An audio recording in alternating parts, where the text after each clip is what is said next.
ஒரு விஞ்ஞானி இருந்தார். அவர் பேர் என்னன்னா ஹோ, இதுதான் அவர் பேர். ஒரு ஊசியை கண்டுபிடிக்கணும், அதுக்காக அவர் ரொம்ப காலமா தலையை பிச்சுக்கிட்டு ஆராய்ச்சி பண்ணிட்டு இருந்தார். அது என்ன ஊசி தெரியுமா? இந்த தையல் மிஷின்ல இருக்குல்ல, அந்த ஊசி தான். அவருக்கு பிடிபடாம இருந்த விஷயம் என்னன்னா, அந்த ஊசியோட கூர்மையான பாகத்துல நூலை எப்படி கோக்கிறது, அது எப்படி சேர்க்கறது. அதுல மற்ற ஒரு பாகம் மிஷினுக்கு உள்ள போயிடுது. அதனால அந்த பாகத்துல சாதாரணமா மற்ற ஊசியில நாம செய்யறது மாதிரி நூலை கொண்டு போய் நுழைக்க முடியாது. அப்படியே நுழைச்சாலும் தைக்கிறது எப்படி, அது முடியாத காரியம். இதுதான் அவருக்கு இருந்த பிரச்சனை. ரொம்ப நாள் யோசனை பண்ணி பார்த்தார். தையல் மிஷின் ஊசியோட வடிவ அமைப்பு அவருக்கு புலப்படல. ராத்திரி பகலா அதே ஞாபகமா இருந்தார். ஒரு நாள் அவர் தூங்கிட்டு இருக்கிறார். அப்போ ஒரு கனவு வந்தது. எப்படின்னா, அந்த கனவுல அவரை ஒரு மலைஜாதி மக்கள் புடிச்சிட்டு போயிடுறாங்க. கொண்டுட்டு போய் ஒரு இடத்துல கட்டி போட்டுடுறாங்க. அந்த மலைஜாதி மக்களோட அரசன் ஒருத்தன் அவன் வர்றான். அவரை பார்த்து ஒரு உத்தரவு போடுறான். என்ன உத்தரவு தெரியுமா? பொழுது சாயறதுக்குள்ள நீ தையல் மிஷின் ஊசிய கண்டுபிடிக்கணும். அப்படி கண்டுபிடிக்கலன்னா உன் தலையை வெட்டி விடுவோம். இதுதான் அந்த அரசன் போட்ட கட்டளை. இவருக்கு என்ன பண்றதுன்னு ஒண்ணுமே புரியல. திருன்னு முழிக்கிறார். இந்த நேரத்துல அந்த மலை ஜாதியினர் அவரை சுத்தி சுத்தி பயங்கரமா முழிச்சுக்கிட்டு டான்ஸ் ஆடுறாங்க. தன்னை சுத்தி சுத்தி ஆடிக்கிட்டு வர்றவங்களை ரொம்ப பயத்தோட அவர் பாக்குறார். நேரம் ஆவ ஆவ தன்னோட இறுதி நேரம் நெருங்கிறத உணர்றார். ரொம்ப நெருக்கடியான நிலைமை. தன்னை சுத்தி ஆடுறவங்களை கவனிக்கிறார். அவங்க கைகள்ல ஈட்டி மாதிரி ஏதோ ஒரு ஆயுதம் வச்சிருக்கிறாங்க. அந்த ஆயுதத்தை இவர் கண்ணுக்கு நேரா கொண்டுகிட்டு வராங்க. அதை அவர் பாக்குறார். அந்த ஆயுதத்தின் கூரான முனைய இவர் கூர்ந்து கவனிக்கிறார். அந்த கூரான முனையில ஒரு சின்ன துவாரம் தெரியுது. உடனே அவருக்கு பளிச்சுன்னு ஒரு ஐடியா உதயமாகுது. இதைத்தானே இவ்வளவு காலமும் நான் தேடிக்கிட்டு இருந்தேன். கூரான முனையில ஒரு சின்ன துவாரத்தை போட்டுட்டா அது மூலமா நூலை செலுத்தி மறுமுனைய மிஷின்ல வச்சுடலாமே. தையல் மிஷின் ஊசி ரெடி அப்படின்னு நினைச்சார். திடீர்னு தூக்கம் கலைஞ்சது. உடனே தன்னுடைய தலைமாட்டில் இருந்த குறிப்பு ஏடுல இதை குறிச்சு வச்சுக்கிட்டார். அதுக்கப்புறமா அந்த ஊசியையும் அவர் செஞ்சு முடிச்சார். இது எப்படின்னு நீங்க நினைக்கலாம், ஆனா இது சாத்தியம்தான். முழிச்சுக்கிட்டு இருக்கிறப்போ நமக்கு ஏற்படுற சில பிரச்சனைகளுக்கு கனவுல விட கிடைக்கிறது உண்டு. அப்படி பல பேருக்கு ஆயிருக்கு. உங்களையும் பல பேருக்கு இது மாதிரி அனுபவம் ஏற்பட்டிருக்கலாம். எந்த ஒரு செயலை பத்தி நினைக்கிறப்போ அந்த செயல் நம்ம நினைவுல ஒரு நல்ல வடிவம் பெறுது. ஒரு செயல் திட்டத்தை எந்த அளவுக்கு நாம நல்ல யோசனை செஞ்சு திட்டம் போடுறோமோ அந்த அளவுக்கு அதை சுலபமா செஞ்சு முடிக்க முடியும். அந்த விஞ்ஞானி நினைச்ச காரியம் அவர் எண்ணம் பூராவும் ஆக்கிரமிச்சது. அதனால அவர் நினைச்சது கனவுல உருவாகி அதுக்கு செயல் வடிவம் கிடைச்சிட்டுது. மனிதனோட உள் மனசுக்கு அவ்வளவு ஆற்றல் உண்டு அப்படின்னு சொல்றாங்க. தூக்கத்தை ஆக்கபூர்வமா உபயோகப்படுத்துறது எப்படி அப்படிங்கறத பத்தி எல்லாம் இப்ப நிறைய ஆராய்ச்சி பண்றாங்களாம். பயிற்சி எல்லாம் வேற கொடுக்கறாங்களாம். அதனால தூக்கத்தை பத்தி லேசா நினைச்சுடாதீங்க. நமக்கு வேண்டியப்பட்ட ஒருத்தர், அவருக்கு தூக்கத்துல நடக்கிற வியாதி, அதுக்காக மருந்து சாப்பிட்டுக்கிட்டு இருந்தார். ஒரு நாள் அவரை பார்த்து கேட்டோம், ஏங்க உங்க தூக்கத்துல நடக்கிற வியாதிக்கு மருந்து சாப்பிட்டீங்களே, ஏதாவது முன்னேற்றம், ஏதாவது இம்ப்ரூவ்மெண்ட் தெரியுதா அப்படின்னு கேட்டோம். தெரியுதுன்னார். எப்படின்னோம். அதுக்கு அவர் சொல்றாரு, முன்னாடி எல்லாம் தூக்கத்துல ஒரு 10 அடி தூரம் நடப்பேன், இப்போலாம் ஒரு 40 அடி வரைக்கும் நடக்கிறேன் அப்படின்னு. ஒருத்தர் இருந்தான், வாழ்க்கையில மகிழ்ச்சியா இருக்கணும்னு ஆசைப்பட்டான். அதுக்கு என்ன வழின்னு 4 பேருகிட்ட யோசனை கேட்டான். பணம் இருந்தா மகிழ்ச்சி தானா வரும், அதனால பணம் சம்பாதிக்கிற வழியை பாரு, அதுக்கப்புறம் நீ தேடிட்டு இருக்கிற மகிழ்ச்சி உன்னை தேடிட்டு சேரும்னாங்க.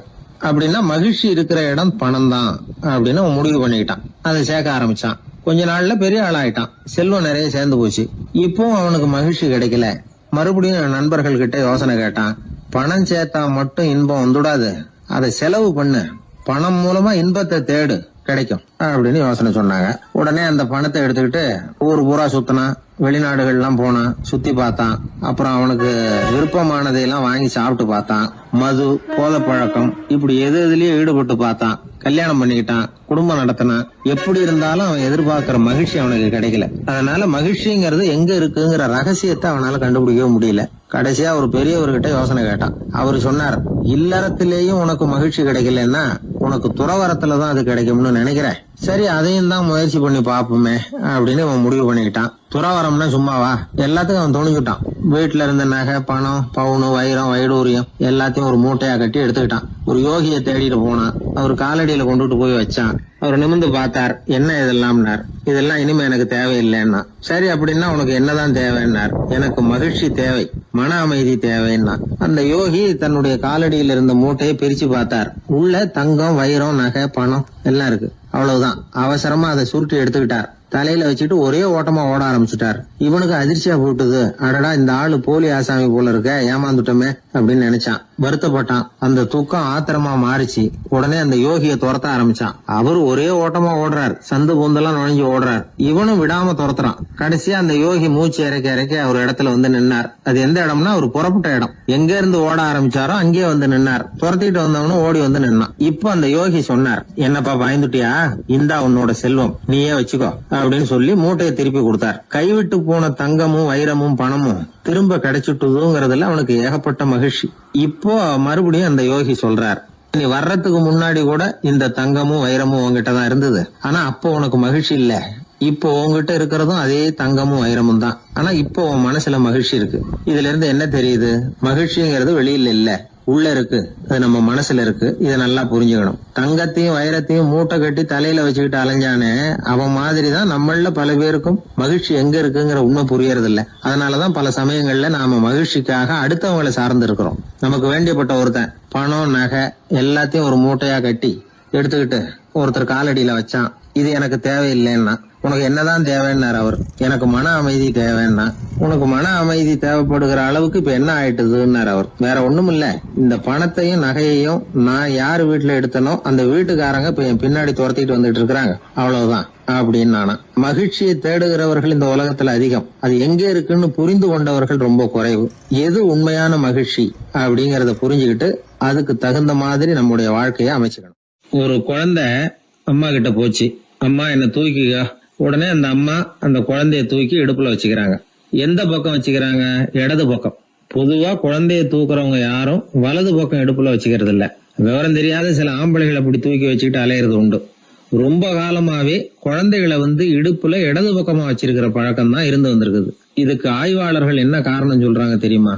அப்படி இருந்தாதான் குழந்தை சொல்றத, குழந்தை நினைக்கிறத தாயினால நல்லா உணர முடியுதாம். இடது பகுதி ஆட்சி பண்றது, குறிப்பா காதின் தலைமையாக இருக்கிறது வலது பக்கம் தான். அதனால தாய் குழந்தைக்கு பதில் சொல்லவோ, அது என்ன கேக்குதுங்கிறத சீக்கிரமா புரிஞ்சுக்கிட்டு நடந்துக்கவோ அதுதான் சௌரியம் அப்படின்னு ஆய்வாளர்கள் இதுக்கு காரணம் சொல்றாங்க.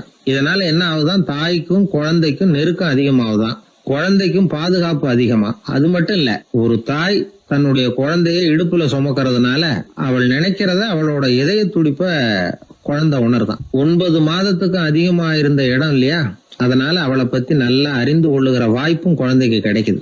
நம்ம முன்னோர்கள் ரொம்ப காலத்துக்கு முன்னாடியே வலது கையை பார்க்க ஆரம்பிச்சிட்டாங்களாம். அவங்க பயன்படுத்திய கல் ஆயுதங்கள்லாம் வலது பக்கமா தான் தீட்டப்பட்டிருக்குது. அதுல இருந்து நமக்கு என்ன தெரியுதுன்னா, வலது கையை தான் உபயோகப்படுத்தி இருக்கிறாங்கிறது தெரியுது. இப்படி எல்லாம் இருந்தா கூட இன்னைக்கு நம்மள 10ல் ஒருத்தருக்கு ஒரு பழக்கம் உண்டு, அது இடது கை பழக்கம். ஆனாலும் 2 கைகளும் ஒற்றுமையா இருக்கிறதுக்கு தான் ரொம்பவும் முயற்சி பண்ணுதான். இப்போ வலது கை பழக்கம் உள்ளவங்க பேசுறதுக்கு, எழுதுறதுக்கு, செயல்படுத்துற தலைமையகம் தலையின் பின்புறம் பிடரியில் இருக்குது. இடது கை பழக்கம் உள்ளவங்களுக்கு மூளையில 2 பக்கங்கள்லயும் தலைமையகம் இருக்குது. இது விஞ்ஞானிகள் சொல்றது. எத்தனையோ மேதைகள் இடது கை பழக்கம் உள்ளவங்களா இருந்திருக்கிறாங்க. அமெரிக்க மேதை பெஞ்சமின் பிராங்க்லின், இத்தாலிய ஓவியர் லியோனார்டோ டாவின்சி, இப்படி நிறைய பேர் இருந்திருக்கிறாங்க, இப்பவும் இருக்கிறாங்க. காலங்காலமா இயல்பாவே இடது கை பழக்கம் இருந்து வந்திருக்குது. அப்படி இருக்கிறப்போ வலது கை எப்போ இடது கைய வென்றது, ஜெயிச்சது அப்படிங்கிற விவரம் இன்னமும் யாருக்குமே புரியல. ஆய்வாளர்களுக்கும் புரியல. அவங்களும் யோசிச்சுக்கிட்டு இருக்கிறாங்க. உலகம் இடது பக்கமா தான் சுத்துது. வானத்துல இருக்கிற வெள்ளி வீதி, அப்புறம் அணுவுல இருக்கிற துணுக்குகள், உடம்புல இருக்கிற அமினோ அமிலம், இப்படி எல்லாமே இடதுபுறமா தான் இயங்கிட்டு இருக்குது. இவ்வளவு செய்திகள் இடது கைக்கு ஆதரவா இருக்கிறப்போ அது எப்படி வலது கை கிட்ட ஏமாந்தது அப்படிங்கிற ரகசியம் இன்னமும் யாருக்கும் தெரியலையா. இது சம்பந்தமா ஆராய்ச்சி பண்றவங்களுக்கு இது இன்னமும் ஒரு பிரச்சனையா தான் இருக்குதான். இப்படி இடது கை ஒதுங்கிட்டதுனால இப்பெல்லாம் வலது கைக்கு தான் மரியாதை அதிகமா போச்சு. ஒரு ஆசாமி இடது கையில கட்டு போட்டுட்டு வந்தானா, கையில என்னப்பா கட்டுன்னு விசாரிச்சிருக்கிறாரு ஒருத்தர். ஒரு இயந்திரத்தை பிரிச்சு ரிப்பேர் பாத்துக்கிட்டு இருந்தேன், மறுபடியும் அதை ஓட விட்டு பாக்குறப்போ இடது கை விரல் மாட்டிக்கிட்டுது, அதுதான் கட்டு அப்படின்னு இருக்கான். நல்ல வேளை வலது கை மாட்டி இருந்தா உன்னால சாப்பிட கூட கஷ்டமா போயிருக்குமே என்னார் அவர். இதுக்கு அவன் சொன்னானா, முதல்ல வலது கை தாங்க மாட்டிக்க இருந்தது, நான் தான் உடனே புத்திசாலித்தனமா அதை இழுத்துக்கிட்டு இடது கையை கொடுத்தேன் அப்படின்றான். இவன் எப்பேற்பட்ட புத்திசாலி பாருங்க. இந்த வலது கை இடது கைங்கிறத பத்தி அறிவியல் ஆராய்ச்சி ஒரு பக்கம் இருந்தாலும் கை சுத்தமா இருக்கணும், இது வாழ்க்கைக்கு முக்கியம். உண்மை, உழைப்பு, நேர்மை இதெல்லாம் இருந்தாதான் வாழ்க்கையில முன்னேற முடியும். அதனால இந்த இடது கை பழக்கம் வலது கை பழக்கம் எது எப்படி இருந்தாலும் அது ஒருத்தருடைய புத்திசாலித்தனத்தை பாதிக்கிறது இல்ல. அதனால வாழ்க்கையில முன்னேறதுக்கு இது ஒரு இடைஞ்சலா இருக்கிறது இல்ல. நாம நம்ம உடம்பையும் புரிஞ்சுக்குவோம், மனசையும் புரிஞ்சுக்குவோம். அப்படி புரிந்து கொண்டு வாழ்க்கையில முன்னேறுவோம். நாம யாரு, நம்ம தகுதி என்ன அப்படிங்கிற நினைப்பு எப்பவும் நமக்கு இருக்கணும். தகுதிக்கு மீறிய நினைப்பு தான் பல சமயங்களில் நம்மளை சிக்கலில் கொண்டு போய் விட்டுடுது. ஒரு பூனை இருந்துதான், அது தன்னை ஒரு பூனைன்னு தானே நினைக்கணும், அப்படி நினைக்கல. தன்னை ஒரு புலின்னு நினச்சிக்கிட்டு இருந்தது. தன்னை பற்றின தகுதிக்கு மீறிய நினைப்போடு அந்த பூனை அப்படியே நடந்து போயிட்டு இருந்ததுதான். அப்போது வழியில் ஒரு பெரிய யானை அது அமைதியாக நின்றுக்கிட்டு இருந்தது.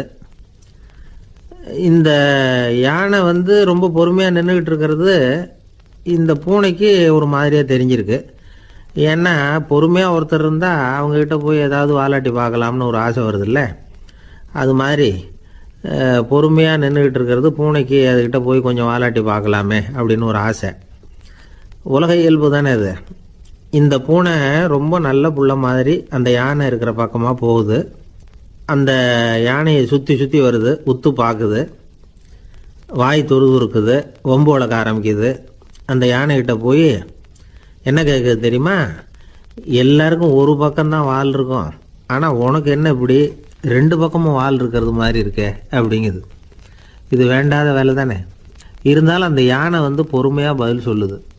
அப்படி இல்லை, பின்னாடி இருக்கிறது தான் வால், முன்னாடி இருக்கிறது தும்பிக்கை அப்படிங்குது. அதோடு விட்டுற வேண்டியது தானே, விடலை இந்த பூனை. அது சரி, தும்பிக்கை ஏன் அப்படி உருண்டையாக பெரிய தூணு மாதிரி இருக்குது, அது என்னத்துக்கு அப்படிங்குது. இதுக்கும் அந்த யானை பொறுமையாக பதில் சொல்லுது. ஓ, அதை கேட்குறியா? ஊற்றில் தண்ணி இருக்கும்ல, அதை உறிஞ்சி குடிக்கிறதுக்காக அப்படி இருக்குது அது அப்படின்னுது. சரி, எல்லாருக்கும் பல்லு வாய்க்குள்ளே தானே இருக்கும், உனக்கு என்ன வெளியிலே இருக்குது, அதுவும் இல்லாமல் இவ்வளவு பெருசாக இவ்வளவு நீளமாக இருக்குது அப்படின்னு கேட்குது பூனை. இவ்வளவு கேள்விக்கும் பொறுமையாக பதில் சொல்லிக்கிட்டே வருது அந்த யானை. பல்லு ஏன் வெளியில் நீட்டிகிட்டு இருக்குன்னு கேட்குதுல்ல, அதுக்கு அது என்ன பதில் சொல்லுதுன்னா, அதுவா ஒரு புலி என்கிட்ட வாலாட்டுதுன்னு வச்சுக்கா, அந்த சமயத்தில் அதை தாக்கிறதுக்காக இது இப்படி இருக்குது அப்படின்னு சொல்லிச்சான். இதை கேட்டதும் பூனை உழுந்து உழுந்து சிரிக்க ஆரம்பிச்சுட்டு தான் அலட்சியமாக. ஏன் சிரிக்கிறேன்னு கேட்டிருக்கு. என்னமோ பாயறது மாதிரி பேசுறிய, மலை எங்கேயாவது பாயறது உண்டா?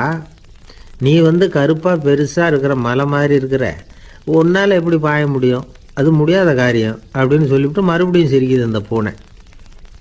என் உடம்பை பார்த்துட்டு தானே மலைன்னு சொல்கிற, நான் பாய வேண்டிய அவசியம் இல்லை, என்னுடைய எதிரியை பாய வச்சுருவேன் அப்படின்ட்டு. எப்படி பாய வைப்பேன்னு கேட்டதான் பூனை. இந்த ஒன்றை பாய வைக்கிறேன் பார் அப்படின்னு சொல்லி அந்த பூனையை அப்படியே தும்பிக்கையால் லேசாக தூக்கி வேகமாக விட்டெறிஞ்சுதான்.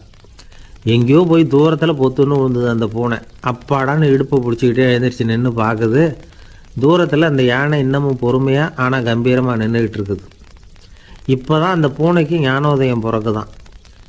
யானை பாய வேண்டிய அவசியம் இல்லை, அதுக்கு நீளமாக தும்பிக்கை இருக்குது அப்படிங்கிறத அது புரிஞ்சுக்கிட்டு தான். வலியாரிடம் வாயாடக்கூடாது அப்படிங்கிற பாடத்தை இந்த பூனை கற்றுக்கிட்டது. இந்த காட்சி பாவேந்தர் பாரதிதாசன் கைவண்ணத்தில் ஒரு கவிதையாக உருவெடுத்து வருது. பாவேந்தர் எழுதின கவிதை என்ன தெரியுமா?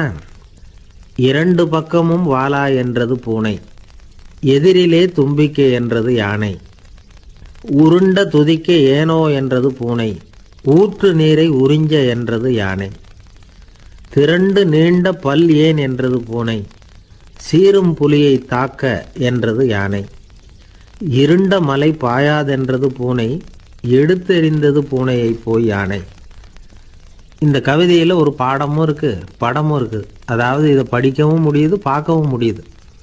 வலியார்கிட்ட வாயாடக்கூடாதுங்கிற சின்ன பிள்ளைங்க மட்டும் இல்லை, பெரியவங்களுக்கும் தேவையான கருத்தை இதிலேருந்து நாம் புரிஞ்சிக்க முடியுது. ஒருத்தன் அப்படி தான் ஆத்தங்கரையில் பொறுமையாக உட்காந்துக்கிட்டு இருந்த இன்னொருத்தனை போய் தலையில் கூட்டினான். அவன் பார்த்தான். உடனே ₹1 எடுத்து இவன் கையில் கொடுத்தான். இவனுக்கு ஒன்றும் புரியல. அவன் சொன்னான், இந்த ஊரில் இப்படி ஒரு வழக்கம், யாரை கூட்டினாலும் ஒரு கூட்டுக்கு ₹1 விதமாக கொடுத்துட்றது பழக்கம் அப்படின்னு பொறுமையாக சொல்லியிருக்கிறான். இவனுக்கு ரொம்ப ஆசை உண்டாயிட்டுது. உடனே ஊருக்குள்ளே ஓடினான். கொஞ்ச நேரம் கழித்து திரும்பி ஓடி வந்தான். அந்த முதல் ஆசாமியை மறுபடியும் பார்த்தான். உங்கள் பேச்சை கேட்டுவிட்டு ஊருக்குள்ளே போய் ஒரு பெரிய ஆசாமியை பார்த்து அவன் தலையில் 10 குட்டு கூட்டினேன். ஆனால் அவன் உடனே என்கிட்ட இருந்ததை எடுத்து என் கையிலேயே கொடுத்துட்டான் அப்படின்னா. என்னத்தை பணத்தையான்னு கேட்டிருக்கிறான். இல்லை பல்லு அப்படின்னு சொல்லி கையில் காட்டினான். எல்லாமே நாற்காலிக்கு ஆசைப்படாதவர்கள் அப்படின்னு சொல்லிட முடியாது. ஏன்னா நிறைய பேர் நாற்காலிக்கு ஆசைப்படுறவங்கள நாம் பார்க்குறோம். உட்கார்றதுக்கு ஒரு நாற்காலி கிடைச்சிடாதா, அதோட ஒரு கால் உடஞ்சி முக்காலியாக இருந்தாலும் பரவாயில்ல, ஒரு மாதிரியாக அனுசரித்து உட்காந்துக்கலாம் அப்படின்னு அலையிறவங்க எத்தனை பேர். இந்த காலத்தில் மட்டும்தான் அப்படின்னு இல்லை, அந்த காலத்துலேயும் இதே மாதிரி ஆசைகள் சபலங்கள் இருந்திருக்கும் போல இருக்குது. பரமசிவன் வசிஷ்டருக்கு ஒரு விசேஷமான ஆசனத்தை கொடுத்துருந்தாராம். சரி, அப்படி என்ன அதில் விசேஷம்னா, வசிஷ்டர் ஒரு குறிப்பிட்ட இடத்துக்கு போகணும்னு நினச்சி புறப்படுறாருன்னு வச்சுக்கோங்க. அவருக்கு முன்னாடியே இந்த ஆசனம் புறப்பட்டுரும். போய் ஒரு வசதியான இடமா பார்த்து இருந்துக்கும். வசிஷ்டர் போவார். அங்கே போனதும் எங்கே உட்காரலாம்ங்கிற இட பிரச்சனையெல்லாம் அவருக்கு ஏற்படுறதில்ல. அதுதான் இவருடைய இருக்கை அங்கே முன்னாடியே போய் காத்துக்கிட்டு இருக்குதே. நேராக போவார், அதில் உட்காந்துக்குவார். மற்ற முனிவர்கள்லாம் இதை பார்த்தாங்க. அவங்களுக்கு பொறாமையாக இருந்து தான் எல்லாரும் ஒரு இடத்துல கூடி இதை பற்றி பேசியிருக்கிறாங்க. என்ன இது, நாமளும் அவரை மாதிரி தானே இருக்கிறோம், இருந்தாலும் நமக்கும் அது மாதிரி ஒரு ஆசனம் கிடைக்கலையே அப்படின்னு யோசனை பண்ணியிருக்காங்க. சரி, நேராக பரமசிவன்கிட்டே போவோம், இதை பற்றி கேட்போம் அப்படின்னு நினச்சிக்கிட்டு போனாங்களாம். பரமசிவனை பார்த்துருக்குறாங்க. ஐயா, நாங்களும் முனிவர்கள் தானே, வசிஷ்டர் பண்ணுறது மாதிரி நாங்களும் உங்களை குறித்து கடும் தவம் பண்ணிக்கிட்டு தானே இருக்கிறோம். அப்படி இருக்கும்பொழுது அவருக்கு மட்டும் ஏன் இந்த விசேஷ சலுகை அப்படின்னு கேட்டிருக்காங்க. அதுக்கு பரமசிவன் சொன்னாராம், முனிவர்களே, உங்கள் கேள்விக்கு நான் பதில் சொல்கிறேன், ஆனால் அதுக்கு முன்னாடி நீங்கள் ஒரு காரியம் பண்ணணும்னாராம். என்ன செய்யணும் சொல்லுங்கன்னு இருக்காங்க. நீங்கள் ஒவ்வொருத்தரும் தனித்தனியாக போய் உங்களை விட உயர்ந்த ஒருத்தரை தேடி கண்டுபிடிச்சி அவருக்கு அதிதி பூஜை பண்ணி அவரை ஒரு மண்டலத்துக்குள்ளே என்கிட்ட அழைச்சிட்டு வந்துருங்க அப்படின்னாராம். சரின்னு எல்லாரும் புறப்பட்டுருக்காங்க. அவங்க போனதுக்கப்புறம் நந்தி தேவனை அழைச்சி வசிஷ்டரை கூப்பிட்டுக்கிட்டு வர சொன்னாராம். அவர் வந்தார், வணங்கினார்.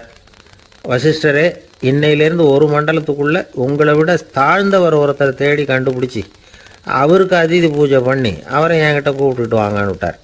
சரின்னு இவரும் புறப்பட்டு போயிட்டார். கொஞ்ச நாள் ஆச்சு. முனிவர்கள்லாம் திரும்பி வந்தாங்க. பரமசிவன் முன்னாடி நின்னாங்க. ஐயா, எவ்வளவோ தேடி பார்த்துட்டோம், எங்களை விட உயர்ந்தவர்கள் யாருமே கிடைக்கல அப்படின்னாங்களாம். வசிஷ்டரும் சேர்ந்தார். ஐயா, எவ்வளவோ தேடி பார்த்தேன், என்னை விட தாழ்ந்தவர் யாருமே கிடைக்கல அப்படின்னாராம். அவரே தொடர்ந்து சொன்னார், என்னுடைய மனைவி எனக்கு அடங்கினவ தானே, அவளுக்காவது அதிதி பூஜை பண்ணி அழைச்சிட்டு வந்துடலாமான்னு யோசித்து பார்த்தேன். என்னோட மனசு அதுக்கும் இடம் கொடுக்கல. ஏன்னா அவளோட விரதத்துக்கு முன்னாடி நாம் ஏமாத்திரம் அப்படின்னு யோசித்து பார்த்தேன். அதனால் அந்த எண்ணத்தையும் கைவிட்டுட்டேன் அப்படின்னு ரொம்ப வருத்தத்தோடு சொன்னாராம். இதை கேட்ட உடனே மற்ற முனிவர்களுக்கு வெக்கமாக போச்சு. இந்த உலகத்தில் நம்மளை விட மேலானவங்க யாருமே இல்லைன்னு நாம் நினச்சோம். வசிஷ்டரோ தன்னை விட தாழ்வானவங்க யாருமே இல்லைன்னு நினைக்கிறார். பரமசிவன் ஏன் அந்த ஆசனத்தை அவருக்கு மட்டும் கொடுத்தார் அப்படிங்கிற கேள்விக்கான பதில் அவங்களுக்கு கிடச்சிட்டு தான். இந்த காலத்தில் நாம் எப்படி நினைக்கிறோம்னா, எல்லாரும் நம்மளை விட மட்டமானவங்கன்னு நினைக்கிறோம். அதனால் நாம் மட்டும் நாற்காலியில் உட்காந்தா போதும் அப்படின்னு நினைக்கிறோம். ஏமாந்து போனவங்க சந்தர்ப்பம் பார்த்து காலை வாரி விட்டுறாங்க, கீழே விழுந்து காலை உடச்சிக்கிறோம். அதுதான் இன்றைக்கி நடக்கிறது. ஒரு அம்மா தன்னோட வீட்டுக்காரரை ஒரு மனோதத்துவ டாக்டர்கிட்ட அழைச்சிட்டு போனாங்களாம். என்ன ப்ராப்ளம்னு கேட்டிருக்காரு டாக்டர்.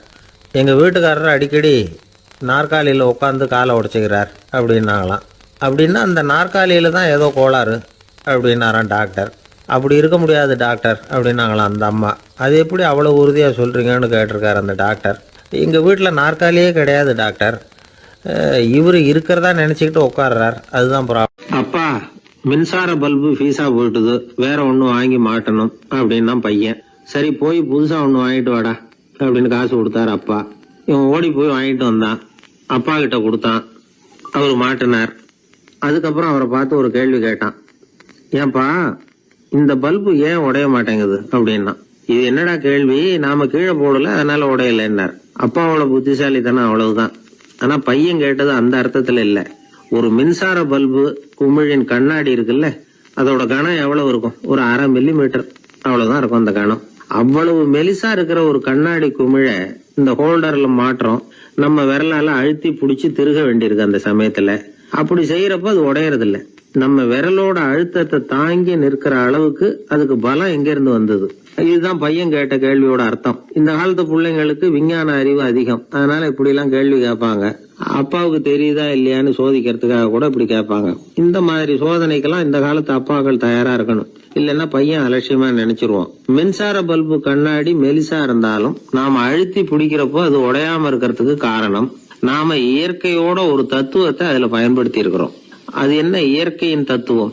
அதுதான் முட்டை ஓட்டு தத்துவம். இது இயற்கை உருவாக்கின ஒரு தத்துவம். ஆதி காலத்திலேயே இயற்கை இந்த தத்துவத்தை உருவாக்கி விட்டது. அதாவது பறவைகளோட முட்டை ஓடு எப்படி இருக்கு, அதோட கனம் எவ்வளவு இருக்கும்? மின்சார பல்பு மாதிரி தானே, ரொம்ப மெலிசா தான் இருக்கு. பறவைகள் இனவிருத்திக்காக முட்டை போடணும். அந்த முட்டை எப்படி இருக்கணும்? இயற்கை கொஞ்சம் யோசிச்சு பார்த்தது. முட்டை ஓடு ரொம்ப கனமா தடிமனா இருந்தா உள்ள வளர்ற குஞ்சு அதை உடைச்சிட்டு வெளியில வர முடியாம போயிடும். அதே நேரத்துல அது ரொம்ப மெலிசா இருந்தா தாய் பறவைகள் அது மேல உட்காந்து அடகாக்குறப்போ உடல் எடை தாங்க முடியாம முட்டைகள் உடைஞ்சு போயிடும். என்ன பண்றது? முட்டை பலமாவும் இருக்கணும், பலம் இல்லாமல் இருக்கணும். குஞ்சு அதை உடைச்சுக்கிட்டு வெளியில வரணும். தாயால அது உடையக்கூடாது. ஒரே நேரத்துல உறுதியாவும் உறுதி இல்லாமலும் முட்டை ஓடு அமையணும்னா அது எப்படி சாத்தியம்? இது கொஞ்சம் குழப்பமாவும் நமக்கு புரியாத மாதிரி இருக்குது இல்ல. அதனாலதான் இதை தத்துவம் அப்படின்னு சொல்றோம். முட்டை ஓட்டு தத்துவம் இயற்கை கண்டுபிடிச்ச ஒரு அபூர்வமான அமைப்பு. அதுதான் முட்டை வடிவம். இது தாய் பறவை சுலபமா முட்டை போடுறதுக்கு ஏற்ற ஒரு வடிவம். முட்டை சதுர வடிவமா இருந்தா அதை போடுறதுக்கு எவ்வளவு கஷ்டம். அப்புறம் அது மேல செலுத்தப்படுகிற அழுத்தம் 4 பக்கமும் பரவி விடுது. அதனால அந்த அழுத்தத்துக்கு பலம் குறைஞ்சிருது. குறிப்பிட்ட சிறு பரப்புல அளவுக்கு அதிகமா விசை செலுத்தப்படுறது இல்ல. அதனால முட்டையோட வடிவம் தான் அந்த உறுதிக்கு காரணம். இது எப்பேற்பட்ட தத்துவம். இதுதான் மின்சார பல்பு செய்யறப்போ நாம காப்பி அடிச்சிருக்கிறோம். பொதுவா வகுப்புல காப்பி அடிச்சாதான் முட்டை போடுறது வழக்கம். நாம முட்டையே காப்பி அடிச்சிருக்கிறோமே, இது எப்பேற்பட்ட காப்பி. ஒரு ஆசிரியர் வகுப்புல பசங்களை பார்த்து ஒரு கேள்வி கேட்டாராம். கோழி முட்டை இடுமா, முட்டை போடுமா அப்படின்னு கேட்டாராம். ஒரு பையன் எந்திரிச்சு பதில் சொல்லியிருக்கிறான். கோழி முட்டை இடும், முட்டை போடாது அப்படின்னு சொல்லியிருக்கான். இவன் ஏன் போடாதுன்னு கேட்டாராம் ஆசிரியர். போட்டா உடஞ்சிரும் சார் அப்படின்னு பையன். ஒரு திருடன் ஒரு வீட்டுல போய் திருடணும்னு திட்டம் போட்டான். இருட்டுனதும் போய் திருடணும். ஆனா ராத்திரி ஆனா வாசல் கதவை சாத்தி உள்பக்கம் தாழ்பால் போட்டுருவாங்களே, என்ன பண்றது, எப்படி வீட்டுக்குள்ள போறது? இவன் யோசனை பண்ண ஒரு முடிவுக்கு வந்தான். சரி, பகல் நேரத்திலேயே யாருக்கும் தெரியாம அந்த வீட்டுக்குள்ள நுழைஞ்சிருவோம், அங்க போய் எங்கேயாவது ஒளிஞ்சுக்குவோம், இருட்டுற வரைக்கும் பேசாம இருப்போம். ராத்திரி எல்லாரும் தூங்கினதுக்கு அப்புறம் நைஸா போய் பீரோவை திறந்து இருக்கிறது பூரா எடுத்துக்கிட்டு ஓடியாந்துடலாம் அப்படின்னு திட்டம் போட்டான். அதே மாதிரி ஒரு நாள் மத்தியானத்துக்கு மேல அந்த வீட்டுக்காரன் எங்கேயோ வெளியில புறப்பட்டு போனான். வீட்டுக்கார அம்மா அடுப்பங்கரையில என்னவோ சமைச்சுக்கிட்டு இருந்தாங்க. திருடன் பார்த்தான். இதுதான் சமயம்னு அந்த வீட்டுக்குள்ள மெதுவா நுழைஞ்சிட்டான். எங்க ஒளியலாம்னு பார்த்தா வலது பக்கம் ஒரு ரூம் இருந்தது.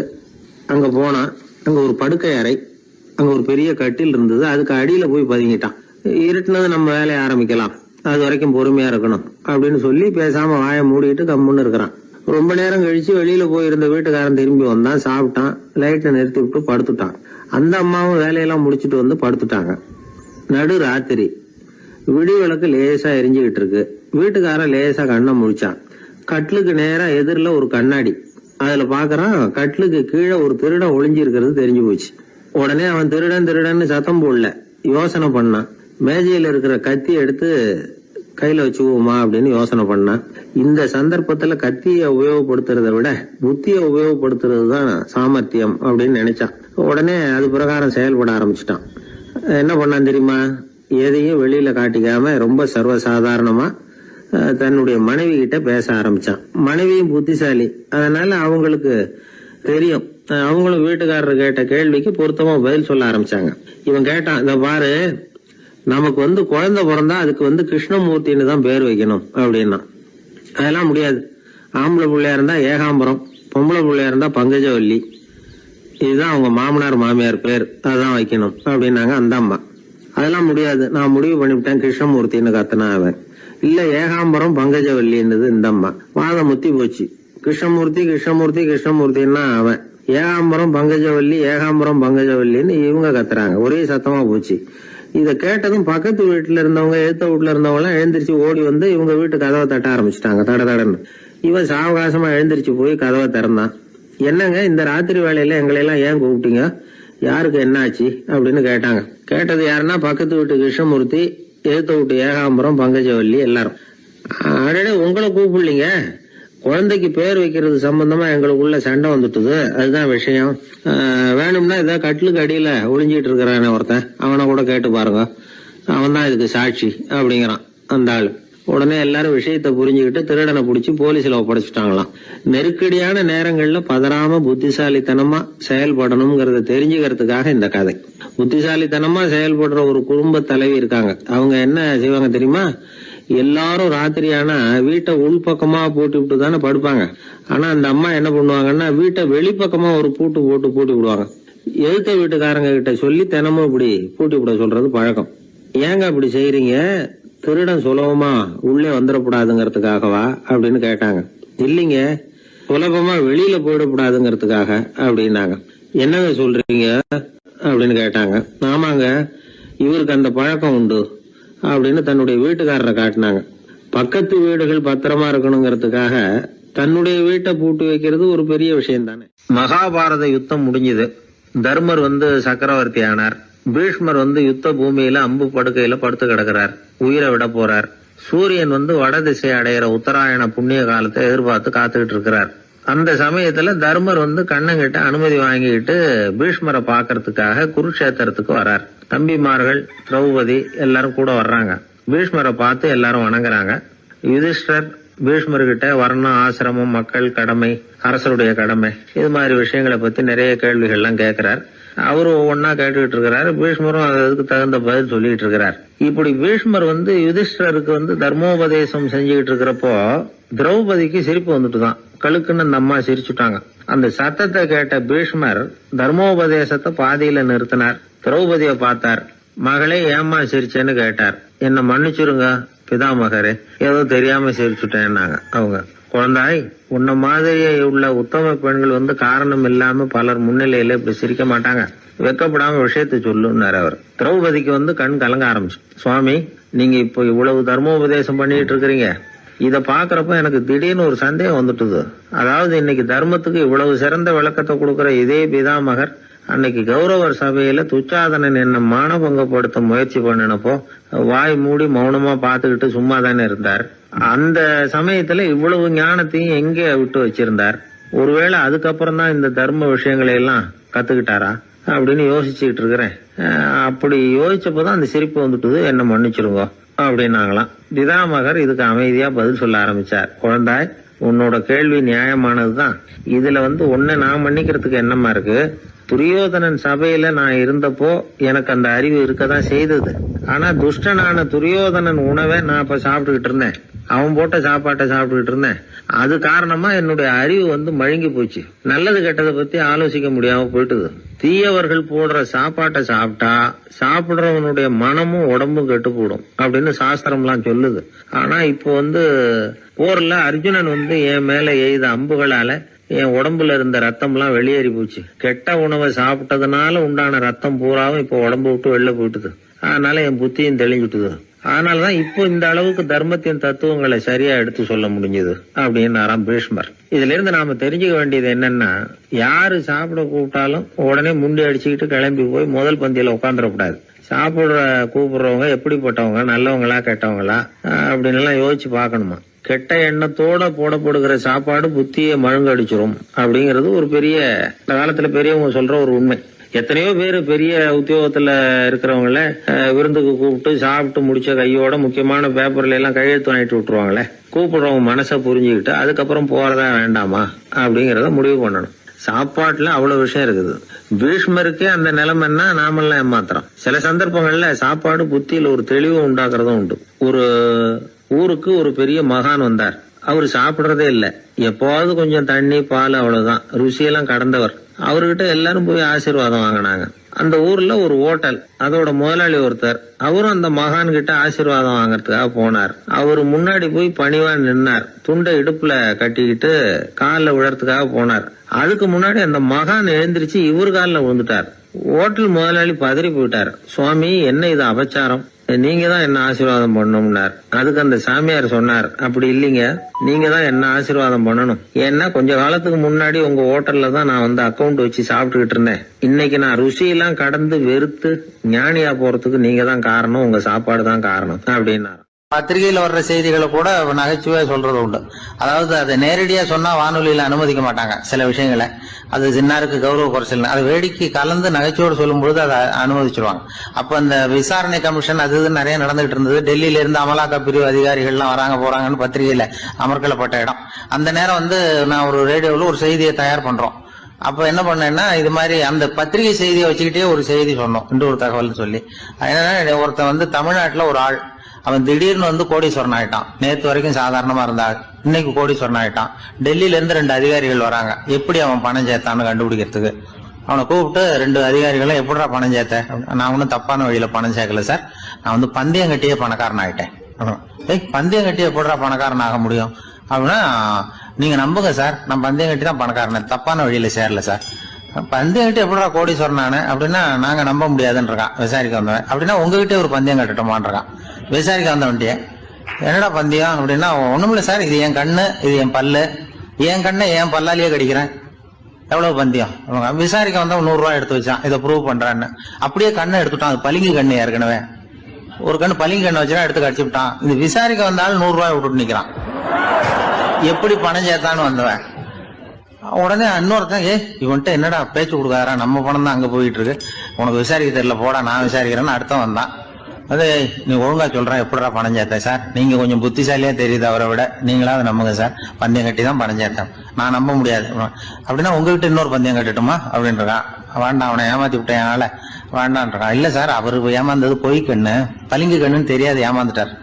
உங்ககிட்ட பந்தயம் கட்டுறது நெஜம் கண்ணு, இந்த பக்கம் பளிங்கு கண்ணு கிடையாது, நெஜம் கண்ணு, இதை பல்லால கடிக்கிறேன் அப்படின்னா அவன் ஒரு 100 ரூபாய் எடுத்து வச்சான். இவன் அப்படியே பல்செட்டை கட்டினான் தனியா, அப்படியே கட்டி கடிச்சு விட்டான். அதையும் விட்டுட்டான். இவன் உடனே 2 பேரும், இவன்கிட்ட பேச பேச நம்ம பணம் தான் அவன்கிட்ட போயிட்டு இருக்கு, இவன் எப்படி பணம் சேர்த்தான்னு கண்டுபிடிக்கிறதுக்கு டெல்லியில இருந்து வந்திருக்கோம், இவன் மேற்கொண்டு பேசாத, பேச பேச பந்தயம் கட்டுவான். திரும்பி போறதுக்கு ரயிலுக்கு டிக்கெட் சரியா இருக்கா பாடுறான்றான். அவன் கரெக்டா எண்ணி பார்த்து கரெக்டா இருக்குப்பா, மேற்கொண்டு பேசாத, அவன்கிட்ட நம்ம போயிடுவோம், போய் நம்ம அதிகாரிகிட்ட சொல்லிடுவோம்னு சொல்லி போயிட்டு வரேன் சார் அப்படின்னு சொல்லிட்டு மரியாதை போயிட்டாங்க.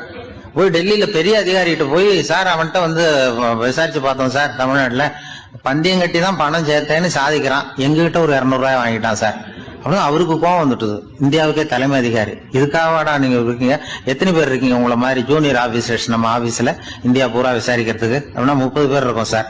30 பேருக்கு அனுபவம் பத்தாது, நான் இந்தியாவுக்கே தலைமை அதிகாரி, அனுபவம் ஜாஸ்தி, உங்களுக்கு ட்ரைனிங் கொடுக்கணும் எப்படி ஒருத்தரை விசாரிக்கிறதுன்னு. 30 பேரும் ஒரு ரூம்ல வந்து உட்காருங்க, ஒரு ஆள் போய் அந்த ஆள் தமிழ்நாட்டுல இருந்து இங்க கூப்பிட்டுட்டு வா, வர்ற வரைக்கும் அவன்கிட்ட பேசாதீங்க, பந்தயம் கட்டுவான், மெதுவா கொண்டு வந்து நிறுத்து அப்படின்னா ஒரு ஆள் வந்து ஸ்பெஷலா கூப்பிட்டு போட்டான். இது மாதிரி மேடையில நிறுத்திவிட்டு ஒரு தலைமை அதிகாரி 30 ஜூனியர் அதிகாரிகள் அவங்களுக்கு பயிற்சி கொடுக்குறார்.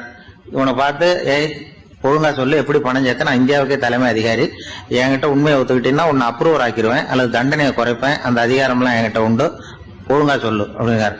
அவர், சார் நீங்க இந்தியாவுக்கே தலைமை அதிகாரி, அனுபவம் ஜாஸ்தி, நீங்களாவது நம்புங்க சார், நான் பந்தயம் கட்டி தான் பணம் சேர்த்தேங்கிறான்.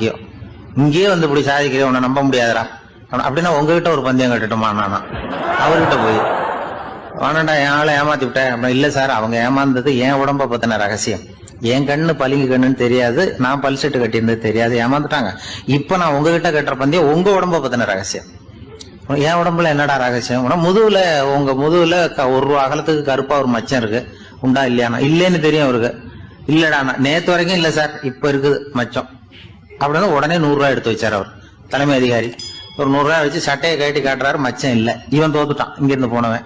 உடனே 200 ரூபாய் எடுத்து வச்சுக்கிட்டு, தோழர்களே இப்படிதான் ஒருத்தரை விசாரிக்கணும், என்கிட்ட இவன் ஏமாந்துட்டான் பாருங்க, துருவி துருவி விசாரிக்கிறதுன்னு சொல்றாங்களே இதுதான் அப்படின்னு விளக்கம் கொடுத்தாரு. அப்போ இவன் மெதுவா ஆரம்பிச்சானா, சார் இந்த பந்தயத்துல உங்களுக்கு 200 ரூபாய் லாபம், ஆனா இதே பந்தயத்துல எனக்கு 2900 ரூபாய் லாபம் சார் அப்படின்றான். என்னடா பண்ண அப்படின்னு கேட்டிருக்காரு. உங்களுக்கு தெரியாம இந்த 30 பேர்கிட்டையும் தனித்தனியா ஒரு பந்தயம் கட்டியிருக்கேன், 30 பேர்கிட்ட என்னடா பந்தயம் கட்டினேன்? ஒண்ணும் இல்ல சார், உங்க எல்லாரும் முன்னாடியும் உங்க மேல் அதிகாரியை சட்டையை கேட்ட வைக்கிறேன், உங்களுக்கு பந்தயம் கட்டினேன். போயிட்டு பூரா எனக்கு 2,900 ரூபாய் ஆகணும். அவரு பார்த்தா அதிர்ச்சி ஆயிட்டாரு. தலைமை சார் நீங்க போங்க சார் அப்படின்னு சொல்லி ஒரு ஆளை கொண்டு போய் சாரை கொண்டு போய் மரியாதையா பக்கத்து ரூம்ல விட்டாங்க. இனிமே அவர்கிட்ட யாரும் பேசாதீங்க வாங்கன்னு சொல்லிவிட்டு, அதுக்கப்புறம் தோழர்களே இவர் பேச ஆரம்பிச்சாரு. தோழர்களே, இனிமே யாரும் தமிழ்நாட்டு பக்கம் விசாரிக்க போகாதீங்க. நீங்க யாராவது போறதுன்னா மத்திய பிரதேசம், உத்தரப்பிரதேசம், இப்படி எத்தனையோ பிரதேசம் இருக்கு, போயிட்டு வாங்க. தமிழ்நாட்டு மட்டும் போகாதீங்க, ஏன்னா அங்க போனா நம்ம பணத்துக்கு ஆபத்து வந்துருது அப்படின்னு சொன்னாருன்னு இந்த கதையை ரேடியோல சொன்னேன். இந்த கதையை உண்மை சம்பவமா சொன்னா அனுமதிச்சிருக்க மாட்டாங்க. இந்த நகைச்சுவைக்கு உள்ள மரியாதை என்னன்னா, அது ஒரு கதை மாதிரி உண்டு பண்ணி இப்படி சொன்னதும், இதுல என்ன என்னுடைய விசேஷம்னா, இந்த ஸ்கிரிப்ட வாங்கிட்டு வர சொல்லி மந்திரியினுடைய பிஏ வந்தார். ஒரு மந்திரி அப்ப இருந்தவர். அவர் பிஏ அடிக்கடி வருவார். வந்து இந்த போன நேற்று முந்தா நாள் ரேடியோல சொன்னேன் அந்த இன்னொரு தகவல் காப்பி ஒண்ணு வாங்கிட்டு வா அப்படி இப்படின்னு கூப்பிடுவார். மேடையில பேசுறதுக்கு எங்களுக்கு தேவை, உபயோகப்படும்னு கேட்பார். அவரு இந்த நிகழ்ச்சி வந்தப்போ உடனே அன்னைக்கு வந்துட்டார் அந்த பிஏ. இன்னைக்கு காலையில சொன்னீங்களே சார், மந்திரி கேட்கிறாரு மேடையில பேசுறதுக்கு அப்படின்னு. நான் அப்பதான் ஆச்சரியப்பட்டேன். பாருங்க, இந்த நகைச்சுவைக்கு உள்ள மரியாதை அவரே கேட்கிறார். சொல்லப்பட்டதே அவரை பத்தி தாங்கிறது தெரியாம அவரே எப்படி சொல்ல, அதுதான் சிரிப்புக்குள்ள மரியாதைங்கிறது. அது யார பத்தி சொல்றோமோ அவருக்கு தெரியாம கூட சொல்லலாம். அதை அப்படி இது உண்மையில நடந்த சம்பவம். அந்த அமைச்சர் இப்ப இல்ல, உயிரோட எல்லாம் இருந்து வாங்கிட்டு இருந்தார்.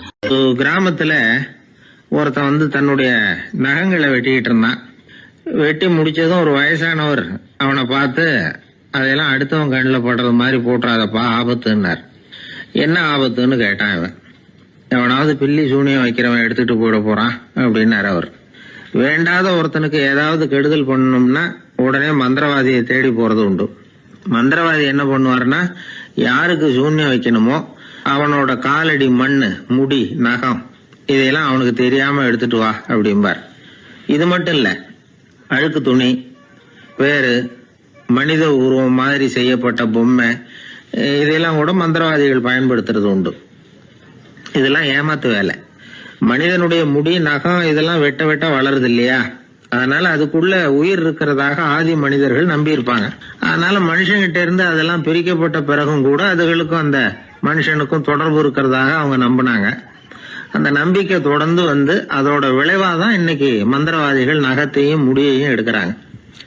அந்த நகத்துக்கும் முடிக்கும் ஒரு பாதிப்பு உண்டாக்குனா அது சம்பந்தப்பட்டவனுக்கு போய் சேரும் அப்படிங்கறது அவங்க நினைப்பு. அவ்வளவுதான் விஷயம். இது மாதிரி நம்பிக்கைகள் தான் இன்னைக்கு நகம், முடி இதையெல்லாம் மத்தவங்க கண்ணுல படும்படி போடக்கூடாது அப்படிங்கிற வழக்கத்தை உண்டாக்கி விட்டுது. ஒருத்தர் பேரு என்னன்னு கேட்டு தெரிஞ்சுட்டு போய் அந்த பேரை வச்சு அவனோட ராசி பலனை கணிச்சு அவனுக்கு ஏற்பட இருக்கிற கெட்ட நேரத்துல அவனுக்கு சூன்யம் வச்சா அது உடனே பலிக்கும் அப்படின்னு ஒரு நம்பிக்கை. அது மட்டும் இல்ல, சூன்ய தகட்டுல பேரை எழுதி புதைக்கிறதும் உண்டு. இதனாலதான் பெண்கள் வந்து கணவன் பேரை சொல்லாத பழக்கம் ஏற்பட்டுதான். அதாவது பேரை கேட்டுக்கிட்டு போய் ஏதாவது கெடுதல் பண்ணிவிட்டா என்ன பண்றது அப்படிங்கிற பயம். அப்படி ஆரம்பிச்ச பழக்கம்தான் இன்னைக்கு ஏதோ மரியாதைக்காக கணவன் பேரை வந்து பிறர் முன்னிலையில சொல்றது இல்ல அப்படிங்கறது மாதிரி ஆயிட்டுது. மந்திரவாதிகள் நம்ம ஊர்ல மட்டும்தான் இருக்கிறாங்கன்னு நினைக்காதீங்க, உலகம் பூரா உண்டு. பிசி தீவில் வாழக்கூடிய மக்கள் என்ன செய்வாங்களாம் தெரியுமா? இது மாதிரி மாந்திரீகம், செய்வன, பில்லி, சூனியம் இதெல்லாம் தங்களை பாதிக்காம இருக்கிறதுக்காக வீட்டை சுத்தி அகழி வெட்டி அதுல தண்ணீரை வந்து நிரப்பி வச்சிருவாங்களாம். ஆஸ்திரேலியாவில் இருக்கக்கூடிய பழங்குடி மக்கள் கிட்ட ஒரு பழக்கம், ஏதாவது பழங்கள் சாப்பிட்டா அதோட விதைய தண்ணீர்லயோ அல்லது ஆத்துலயோ போட்டுருவாங்களாம். வெளியில போட்டுட்டா அதை எடுத்து செய்வினைக்கு பயன்படுத்திடுவாங்க அப்படிங்கிற பயம். இது மாதிரி உலகம் பூராவும் செய்வினையின் மூலம் அடுத்தவங்களுக்கு பாதிப்பை உண்டு பண்ண முடியும் அப்படிங்கிற நம்பிக்கை இருக்கத்தான் செய்யுது. பொதுவா எல்லா ஊர்லயுமே நகம், முடி, காலடி மண்ணு, மனித உருவ பொம்மை இததான் மந்திரவாதிகள் பயன்படுத்துறாங்களாம். இந்த பில்லி, சூனியம், செய்வினை இதுல இருக்கிற உண்மை என்ன தெரியுமா? நகமோ முடியோ எதையும் செய்யறது இல்ல, சம்பந்தப்பட்டவனுக்கு ஏற்படுற பயம் இருக்கு பாருங்க, அதுதான் பாதிக்கும். இது மனநிலையை பொறுத்த விஷயம். வேற விஞ்ஞான ரீதியான பாதிப்பு இதுல வந்து எதுவும் கிடையாது.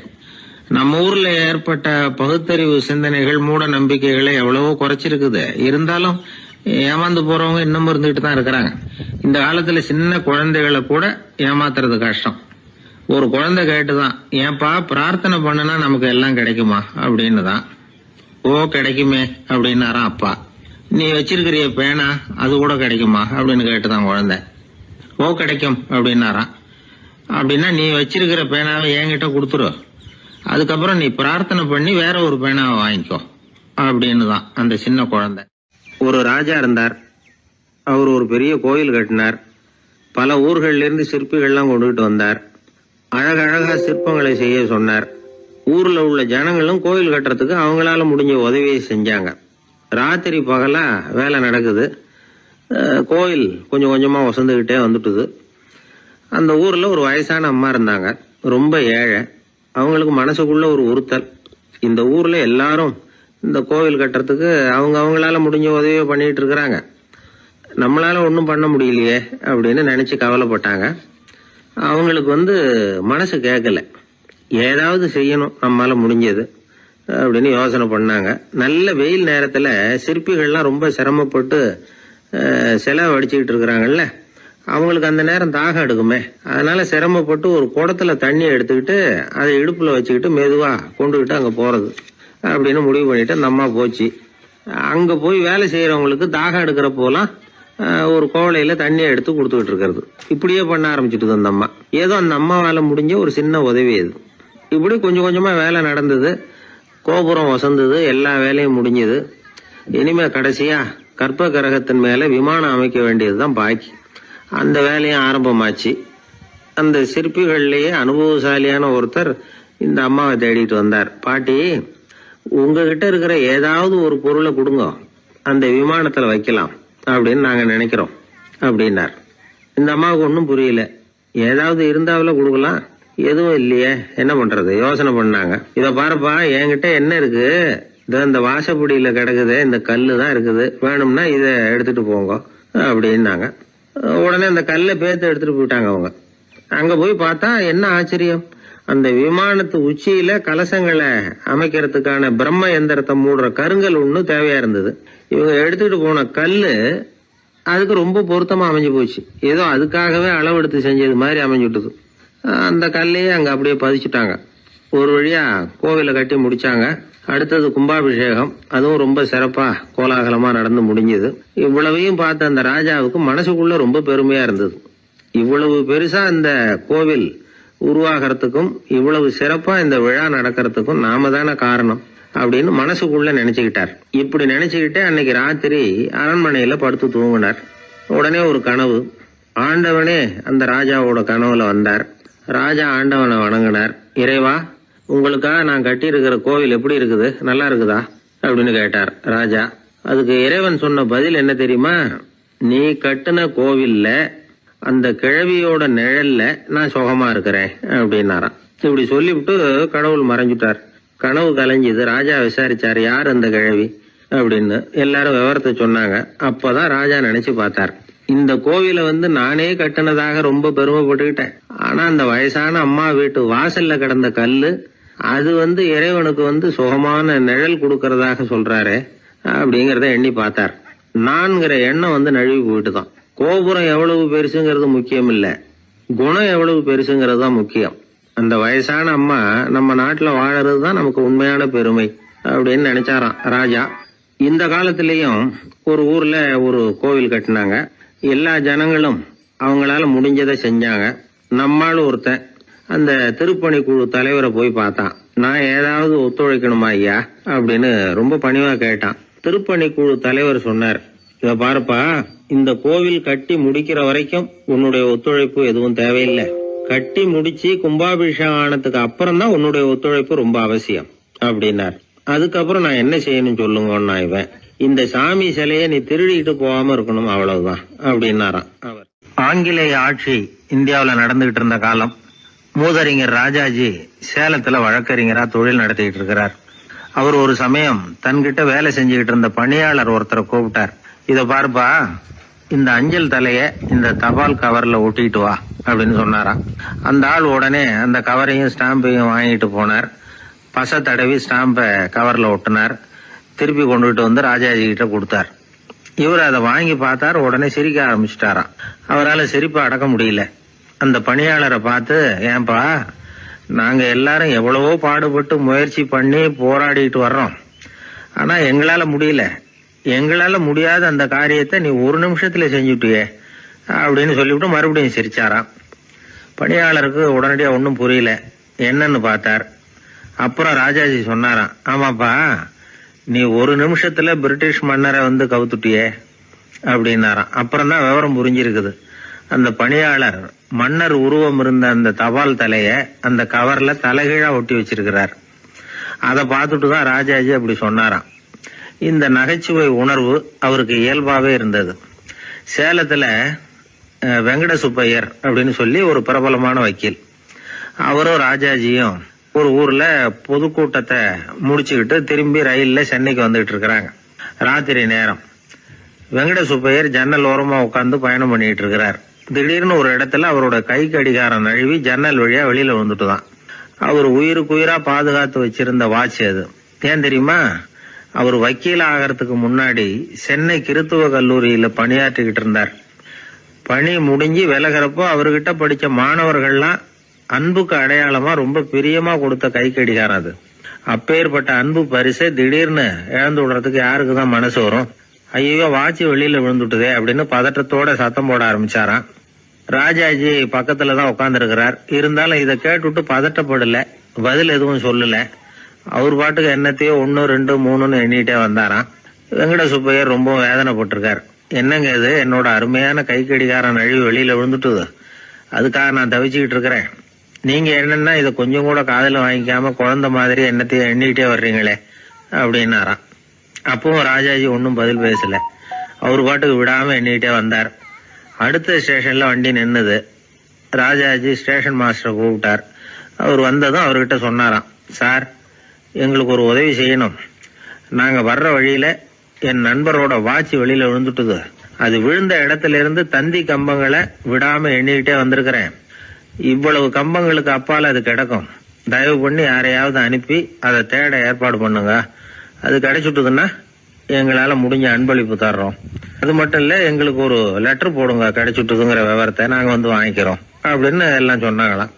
அப்படின்னு சொல்லி முகவரியெல்லாம் கொடுத்துட்டு வந்துட்டாங்க அவங்க. கொஞ்ச நாள்ல அந்த கடிகாரமும் வந்து சேர்ந்துட்டுதான். இது எதுக்கு சொல்றாங்கன்னா, பதற்றம் அடையக்கூடாது அப்படிங்கறது ரொம்ப முக்கியம். பதற்றம் அடையக்கூடிய நேரத்துல கூட அறிவை சிதற விடாம செயல்படுத்துற சாமர்த்தியம் எல்லாருக்கும் சுலபமா வந்துடாது. அவரோட நகைச்சுவை உணர்வுக்கு இன்னொரு உதாரணம். ஒரு தடவை அவரை பாக்குறதுக்கு ஒரு நண்பர் வந்தாராம். என்னப்பா பண்ணிட்டு இருக்கிற அப்படின்னு விசாரிச்சிருக்காரு ராஜாஜி. இப்ப நான் நிறைய கதை கட்டுரை எல்லாம் எழுதுறேன் சார், புத்தகம் போடுறேன் அப்படின்னாராம் வந்தவர். அப்படின்னா சாப்பாட்டுக்கு என்ன பண்ற அப்படின்னு கேட்டாராம் ராஜாஜி. இங்க எழுத்த நம்பி யாரும் காலம் தள்ள முடியாதுங்கறத அவ்வளவு தெளிவா அவர் புரிஞ்சு வச்சிருக்கிறார். என்னுடைய நண்பர் ஒருத்தர், அவர் விரல்ல நகமே இருக்காது. என்ன காரணம்னு நினைக்கிறீங்க? எல்லாத்தையும் அவரே கடிச்சு துப்பிடுவார். அப்படி ஒரு பழக்கம். சின்ன குழந்தைகள் நகம் கடிக்குது, விரல் சூப்புது. இதுக்கு என்ன காரணம் தெரியுமா? குழந்தைகள் மனசுல ஏற்படக்கூடிய ஒருவித பாதுகாப்பின்மை, இன்செக்யூரிட்டி, அல்லது தான் சரியா கவனிக்கப்படல அப்படிங்கிற எண்ணத்தோட வெளிப்பாடு தான் அது அப்படிங்கிறாங்க டாக்டர்கள். சில இடங்கள்ல 2வது குழந்தை பிறந்த உடனே பெரியவர்கள் கவனம் முதல் குழந்தைகிட்ட இருந்து கொஞ்சம் விலகி 2வது குழந்தைகிட்ட போயிடும். அந்த சமயத்துல முதல் குழந்தைக்கு இந்த பழக்கம் ஏற்படுறதுக்கு வாய்ப்பு உண்டா. சில குடும்பங்கள்ல கணவன் மனைவி 2 பேருமே வேலைக்கு போறவங்களா இருப்பாங்க. குழந்தை ரொம்ப நேரத்துக்கு பெத்தவங்களை பிரிஞ்சு இருக்க வேண்டிய சூழ்நிலை இருக்கும். குழந்தை ஒரு பாதுகாப்பின்மையை உணர ஆரம்பிக்கும். இந்த பழக்கம் வந்துடும். அதனால ஒரு குழந்தைக்கு தான் ஒதுக்கப்படுறோம் அப்படிங்கிற நினைப்பு வராம பாத்துக்கணும். வளர்ந்த குழந்தைகளும் நகம் கடிக்கும். வயசானவங்க கிட்டையும் இந்த பழக்கம் இருக்கும். இது ஒரு மனச்சிதைவின் வெளிப்பாடு அப்படிங்கிறாங்க மனநல நிபுணர்கள்.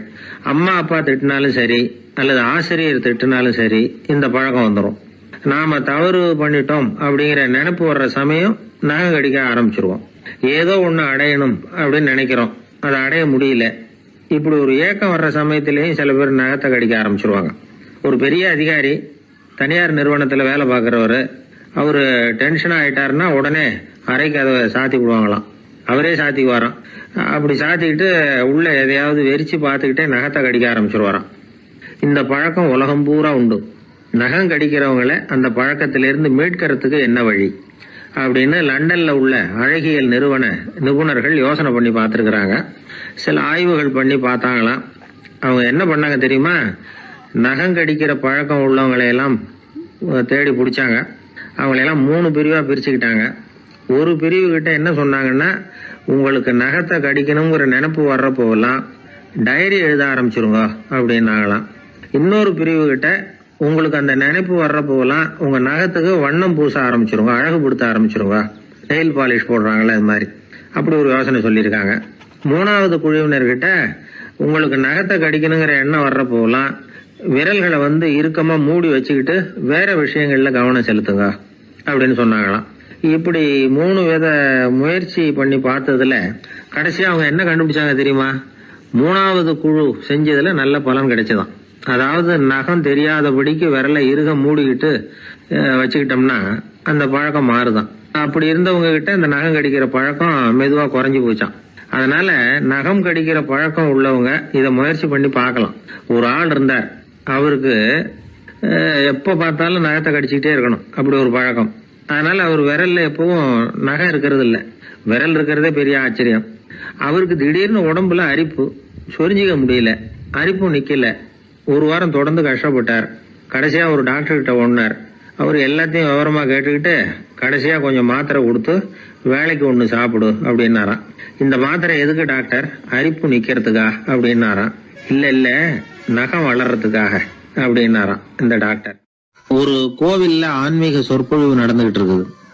ஒரு பெரியவர் பேசிக்கிட்டு இருக்கார். கடவுளை பத்தியும் சொர்க்கத்தை பத்தியும் மனுஷனை பத்தியும் அவர் விவரமா பேசுறார். எல்லாரும் உட்கார்ந்து கேக்குறாங்க. அந்த கூட்டத்துல ஒரு தத்துவ ஞானியும் உட்கார்ந்து இருக்கிறார். அவருடைய நண்பர். பேசி முடிச்சதும் அந்த பெரியவர் மேடையை விட்டு இறங்கினார். நேரா அந்த தத்துவ ஞானி கிட்ட வந்தார். எப்படி இருந்தது என்னுடைய பேச்சு அப்படின்னு கேட்டார்.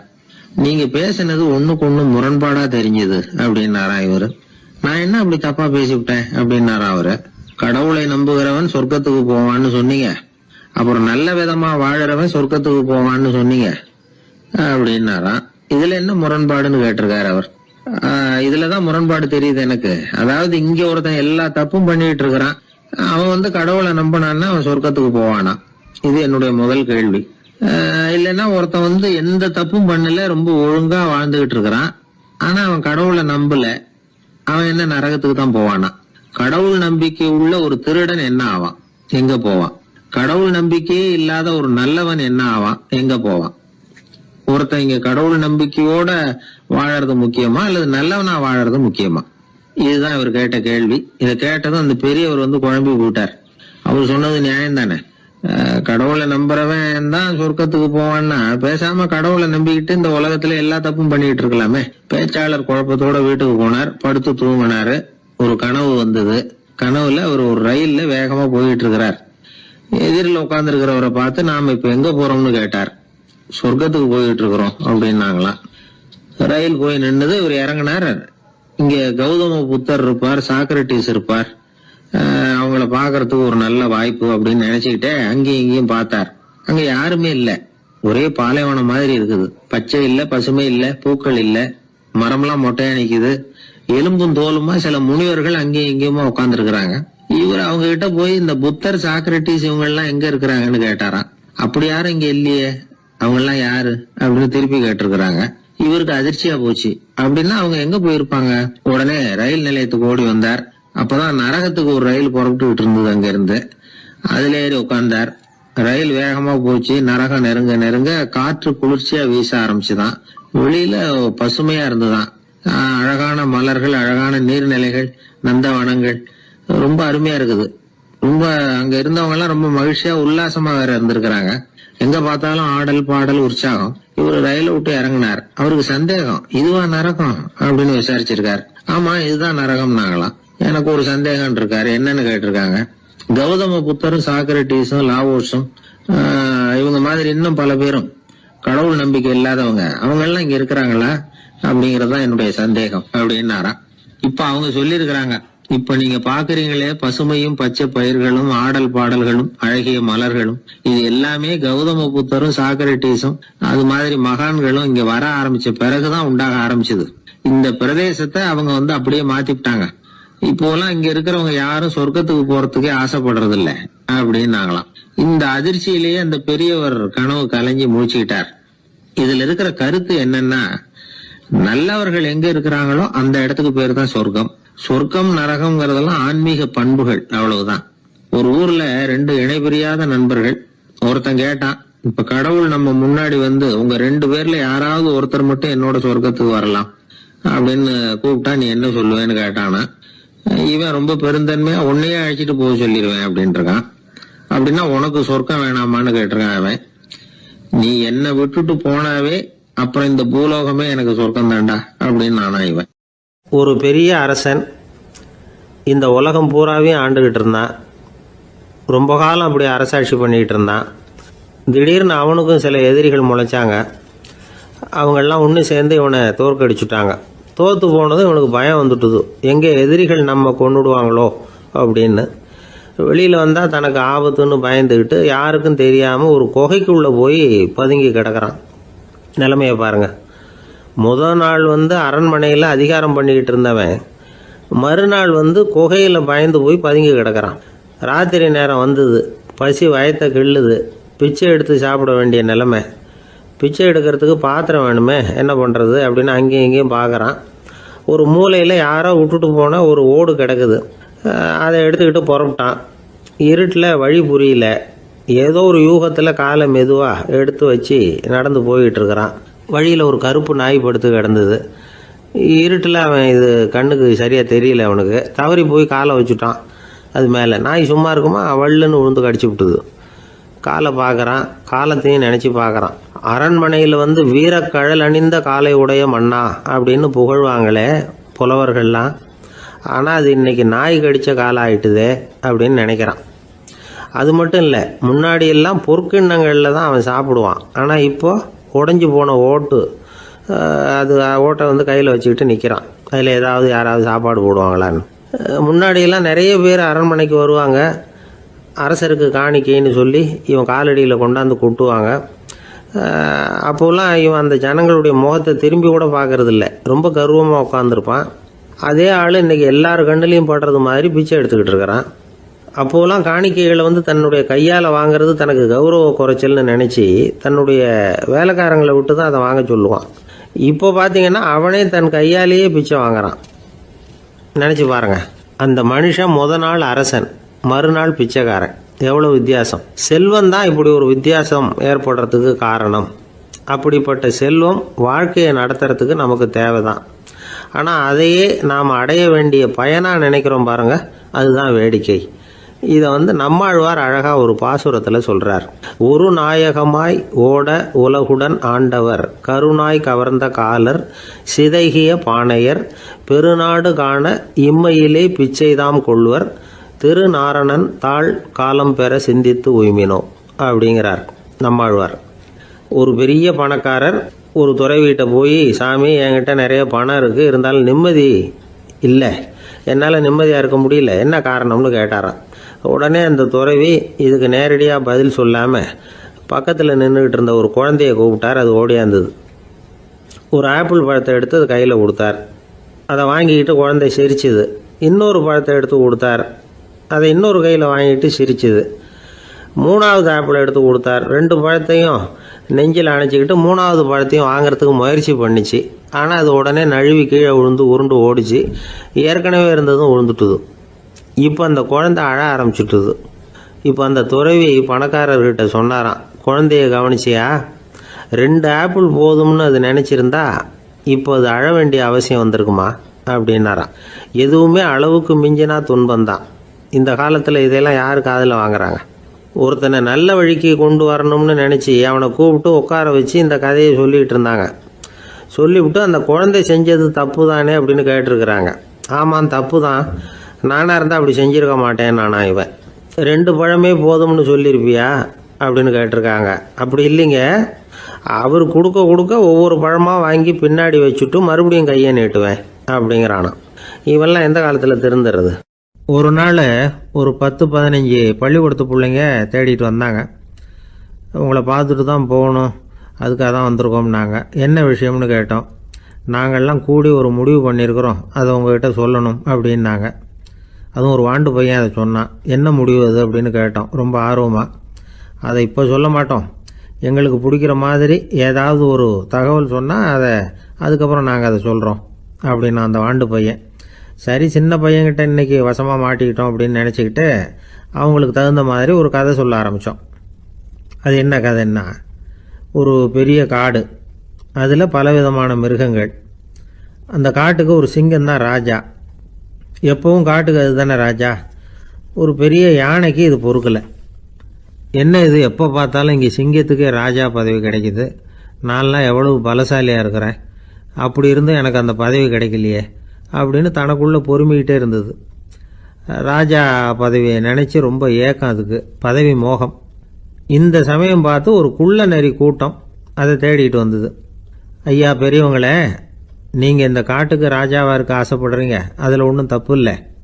ஆனால் அதுக்கு முன்னாடி நீங்கள் எங்கள் கூட்டத்துக்கு கொஞ்ச நாள் தலைவராக இருங்க, அதாவது ராஜாவாக இருங்களேன், உங்களுக்கும் ஒரு ட்ரைனிங் கிடைச்சது மாதிரி இருக்கும் அப்படின்னு சொல்லியிருக்குது இந்த கூட்டம், குள்ள நரி கூட்டம். இதை கேட்ட உடனே யானைக்கு ரொம்ப சந்தோஷம் தாங்கலை. அதுதான் எப்போன்னு பதவிக்காக காத்துக்கிட்டு இருக்குதே. இருந்தாலும் கொஞ்சம் பிகுவோட, சரி நீங்கள்லாம் இவ்வளோ தூரம் என்னை தேடிட்டு வந்து கேட்கறதுனால மறுக்க முடியல அப்படின்னு ரொம்ப ஏதோ அவளுக்கு சிரமப்பட்டு ஒத்துக்கிறது மாதிரி ஒத்துக்கிட்டது. ஏதோ உங்கள் ஆசைக்கு கட்டுப்படுறேன், கொஞ்ச நாள் உங்கள் கூட்டத்துக்கு ராஜாவாக இருக்கிறதுக்கு சம்மதிக்கிறேன் அப்படின்னுது. உடனே அந்த யானை ராஜ நட போட ஆரம்பிச்சிட்டுது. யானை சாதாரணமாக நடந்தாவே எப்படி இருக்குங்கிறது நமக்கு தெரியும். அதுவே ராஜ நடந்தால் எப்படி இருக்கும் கற்பனை பண்ணி பாருங்கள். யானை முன்னாடி கம்பீரமாக போய்கிட்டு இருக்குது, தலைவர் இல்லையா, அதனால் குள்ள நரிகள்லாம் ரொம்ப அடக்கமாக அது பின்னாடி அணிவகுத்து போயிட்டு இருக்குது. ராஜா வாழ்க, மன்னர் வாழ்க அப்படின்னு கோஷம் வேற. யானைக்கு தலைகால புரியல, அவ்வளவு சந்தோஷம். அந்த யானைக்கு செருக்கு, ஆணவம் எல்லாம் ஏற்பட்டு போச்சு. அதுக்கப்புறம் அது தரையை பார்க்குமா, நிமிர்ந்து நடக்க ஆரம்பிச்சுட்டுது. தரையை பார்க்குறதே இல்லை. அப்படி போயிட்டுருக்கிறப்போ ஒரு சதுப்பு நிலத்தில் திடீர்னு காலை வச்சுட்டுது. அவ்வளோதான், கால் உள்ளே போட்டுது. இன்னொரு காலை எடுத்து வச்சுது, அதுவும் உள்ளே போட்டுது. அந்த 2 காலையும் எடுக்கிறதுக்காக அடுத்த 2 காலையும் அழுத்திச்சு, அதுவும் உள்ளே போக ஆரம்பிச்சுட்டுது. இப்போ 4 காலம் வசமாக சேத்துல அழுந்தி போச்சு, எடுக்க முடியல. குள்ள நரிகள்லாம் அதை சுற்றி சுற்றி வந்தது. சிலது சுற்றி நின்று டான்ஸ் ஆட ஆரம்பிச்சுட்டுது யானையை பார்த்துட்டு. இதை யானை பார்த்தது. என்ன இது, தலைவர் நான் தவிச்சுக்கிட்டு இருக்கிறேன், தொண்டர்கள்லாம் சுற்றி நின்று வேடிக்கை பார்த்துக்கிட்டு இருக்கிறீங்க, டான்ஸ் ஆடுறீங்க அப்படின்னு கேட்டுதான். தொண்டர்களே, தலைவர் நான் தவிச்சுக்கிட்டு இருக்கிறது உங்களுக்கு தெரியலையா? இப்போ உடனே உங்கள் தலைவரை காப்பாற்ற வேண்டியது உங்கள் கடமை இல்லையா அப்படின்னு கத்துச்சான் அந்த யானை. குள்ள நரிகளில் ஒன்று முன்னாடி நின்று அந்த யானையை பார்த்து தான், தலைவரே எங்களுக்கு ரொம்ப நாளாக ஒரு ஆசை, அந்த ஆசையை நிறைவேற்றிக்கிறதுக்காகத்தான் உங்களை எங்கள் தலைவராக ஏற்றுக்கிறோம்னு சொன்னோம் அப்படின்னு தான். என்ன ஆசைன்னு கேட்டிருக்கு யானை. யானை கறி சாப்பிட்டு பார்க்கணுங்கிறது எங்களுக்கு ரொம்ப நாள் ஆசை, அது இன்றைக்கி தான் நிறைவேற போகுது அப்படின்னு தான் அந்த நரி. இதை கேட்ட உடனே அந்த யானை அப்படியே மூர்ச்சி ஆகிட்டு தான். நரிகள்லாம் அது மேலே ஏறி குதற ஆரம்பிச்சுட்டு தான். பதவி மேலே இருந்த பேராசை அந்த பலசாலியான யானையையே மாட்டி விட்டுட்டுது பார்த்தீங்களா அப்படின்னு சொல்லி முடித்தோம் இந்த கதையை அந்த சின்ன பிள்ளைங்க கிட்ட. சரிங்க, இப்போ நாங்கள் உங்களை தேடி வந்த விஷயம் என்னங்கிறத சொல்லவா அப்படின்னா ஒரு வாண்டு பையன்.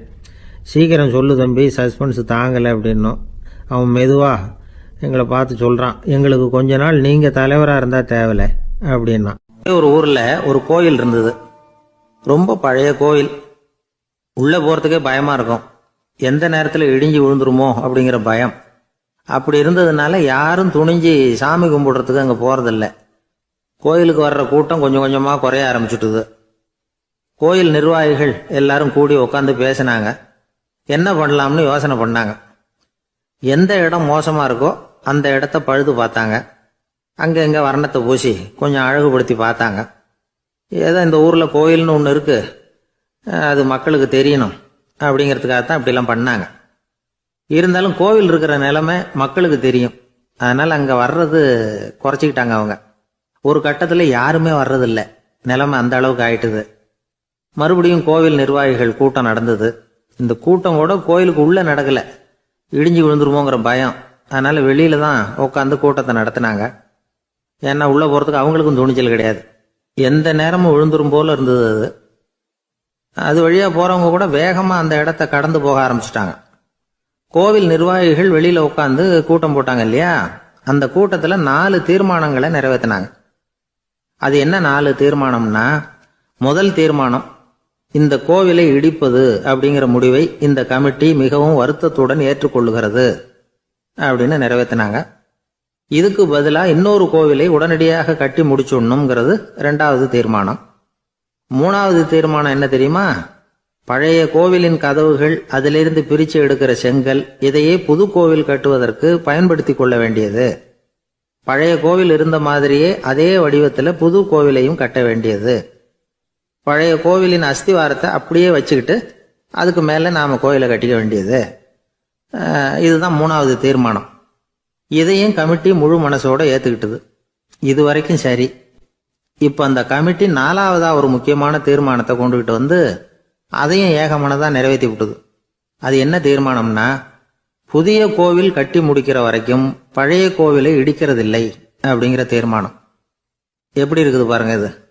பழசை இடிக்காத வரையில அதே இடத்துல புதுசா எப்படி கட்ட முடியும்? பல விஷயங்கள்ல நாம நடந்துகிற முறையும் இப்படிதான் இருக்குதான். வாழ்க்கையில முன்னேறணும்னு ஆசைப்படுவோம். அதே நேரத்துல அந்த முன்னேற்றத்துக்கு எது தடையா இருக்கோ அதை விட்டு விடுறதுக்கும் மனசு வராது. வெளிநாட்டுல ஒரு பெரிய விருந்து நடந்துகிட்டு இருந்துதான். எல்லாரும் மது கோப்பையும் கையுமா அலைஞ்சுக்கிட்டு இருக்கிறாங்க. ஒருத்தர் மட்டும் கையில எதுவும் இல்லாம ரொம்ப நல்ல பிள்ளையா சாதுவா ஒரு ஓரமா தனியா உட்காந்துருக்கிறார். அவர்கிட்ட நெருங்கி வாங்க மது சாப்பிடலாம் அப்படின்னு கூப்பிட்டாங்களாம். என்னை வற்புறுத்தாதீங்க, நான் என் மனசுக்குள்ள உறுதியா தீர்மானம் பண்ணிவிட்டேன் அப்படின்னாராம். என்ன தீர்மானம் பண்ணியிருக்கீங்க அப்படின்னு கேட்டிருக்காங்க. ஏற்கனவே முழு போதையில் இருக்கும் பொழுது மறுபடியும் மது கோப்பையை தொடரதில்லை அப்படின்னு தீர்மானம் பண்ணியிருக்கேன் அப்படின்னாராம். ஒரு ஊர்ல ஒரு குரு இருந்தார், ஜென் குரு. அவரை தேடிட்டு ஒரு மன்னர் வந்தார். வந்தவர் ஜப்பான் மன்னர். தோட்டக்கலையை பற்றி தெரிஞ்சுட்டு போகிறதுக்காக அவர் வந்தார். எப்படி தோட்டம் அமைக்கிறது அப்படிங்கிறத பற்றி அந்த குரு விவரமாக சொல்லி கொடுத்தாரு. 1 நாள் 2 நாள் இல்லை, 3 வருஷம் கற்றுக் கொடுத்தார்.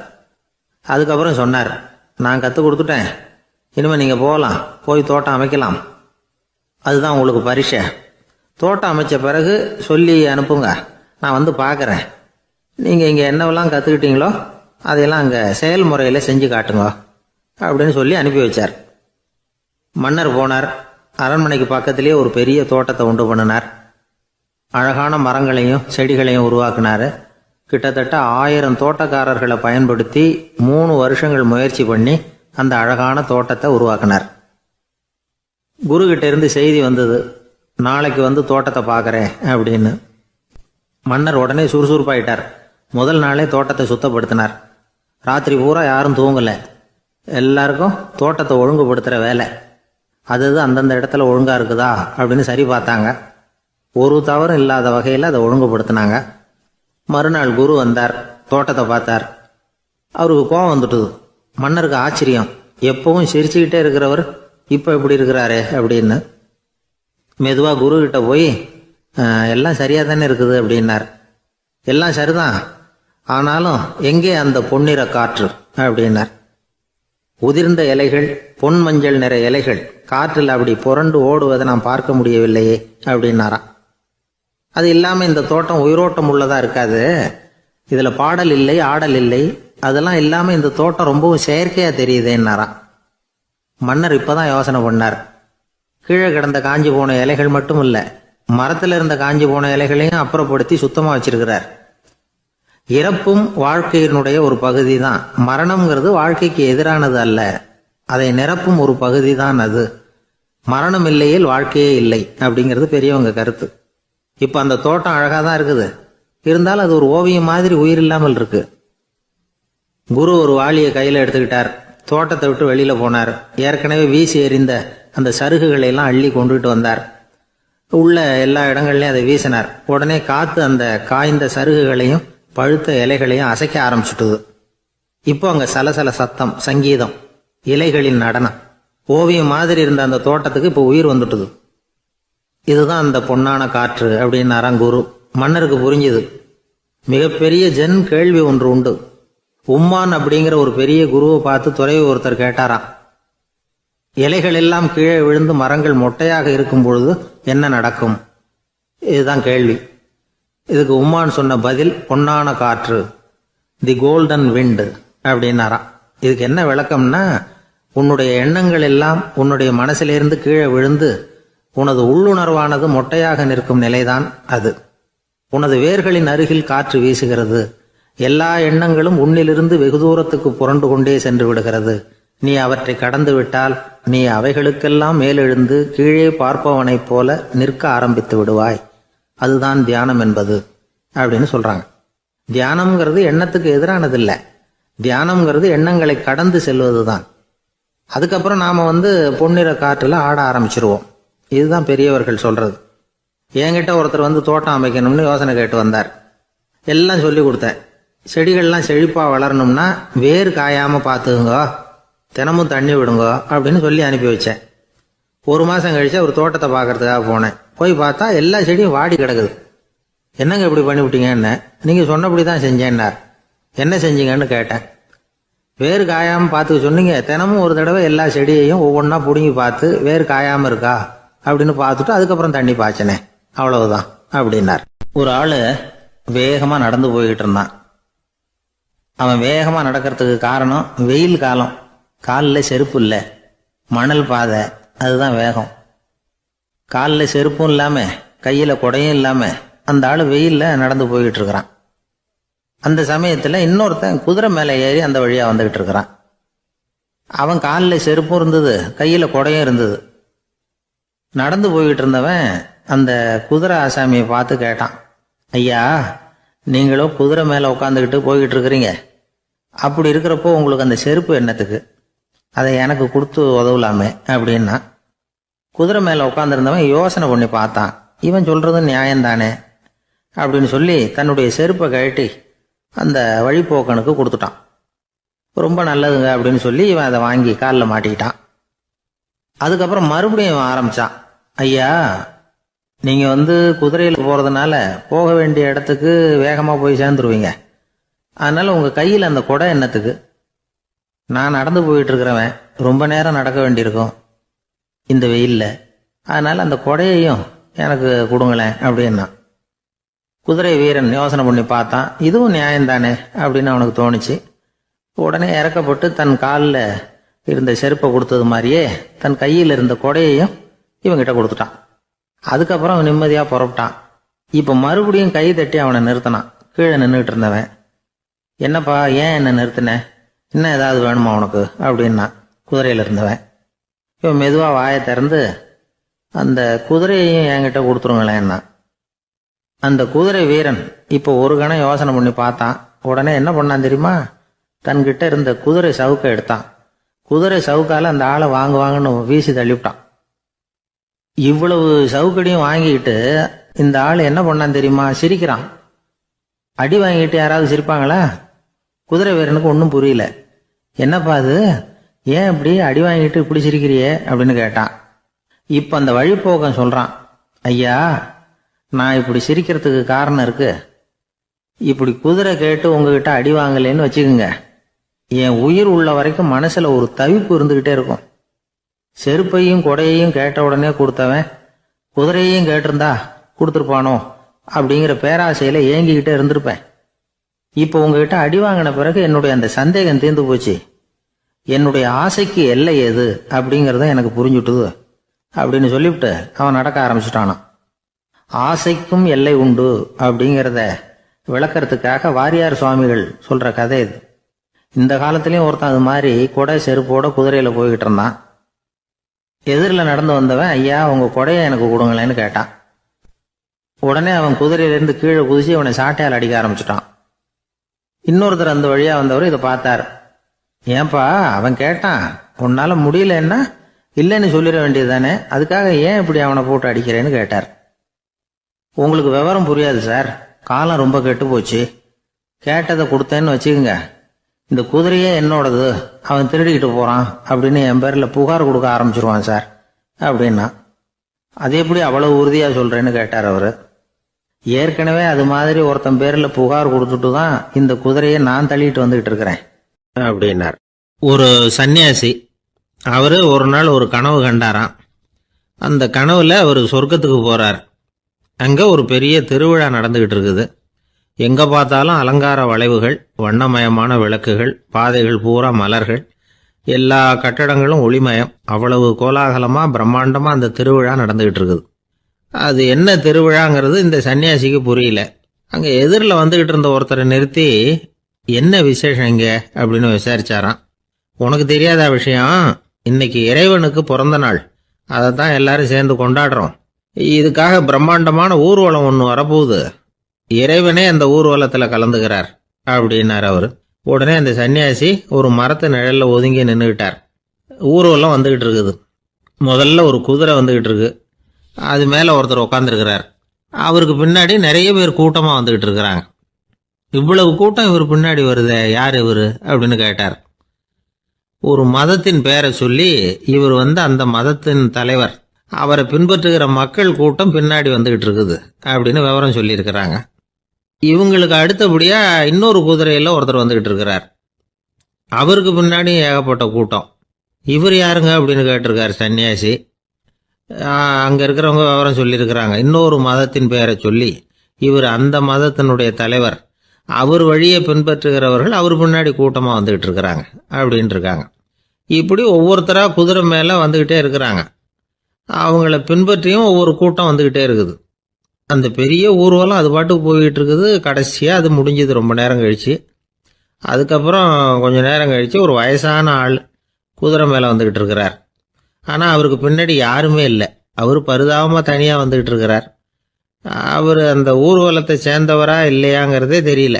இவர் யார், இவர் ஏன் இப்படி தனியாக வந்துக்கிட்டு இருக்கிறார் அப்படின்னு கேட்டிருக்கார் அந்த சன்னியாசி. என்னது இப்படி கேட்குறீங்க? இவர் தான் கடவுள்.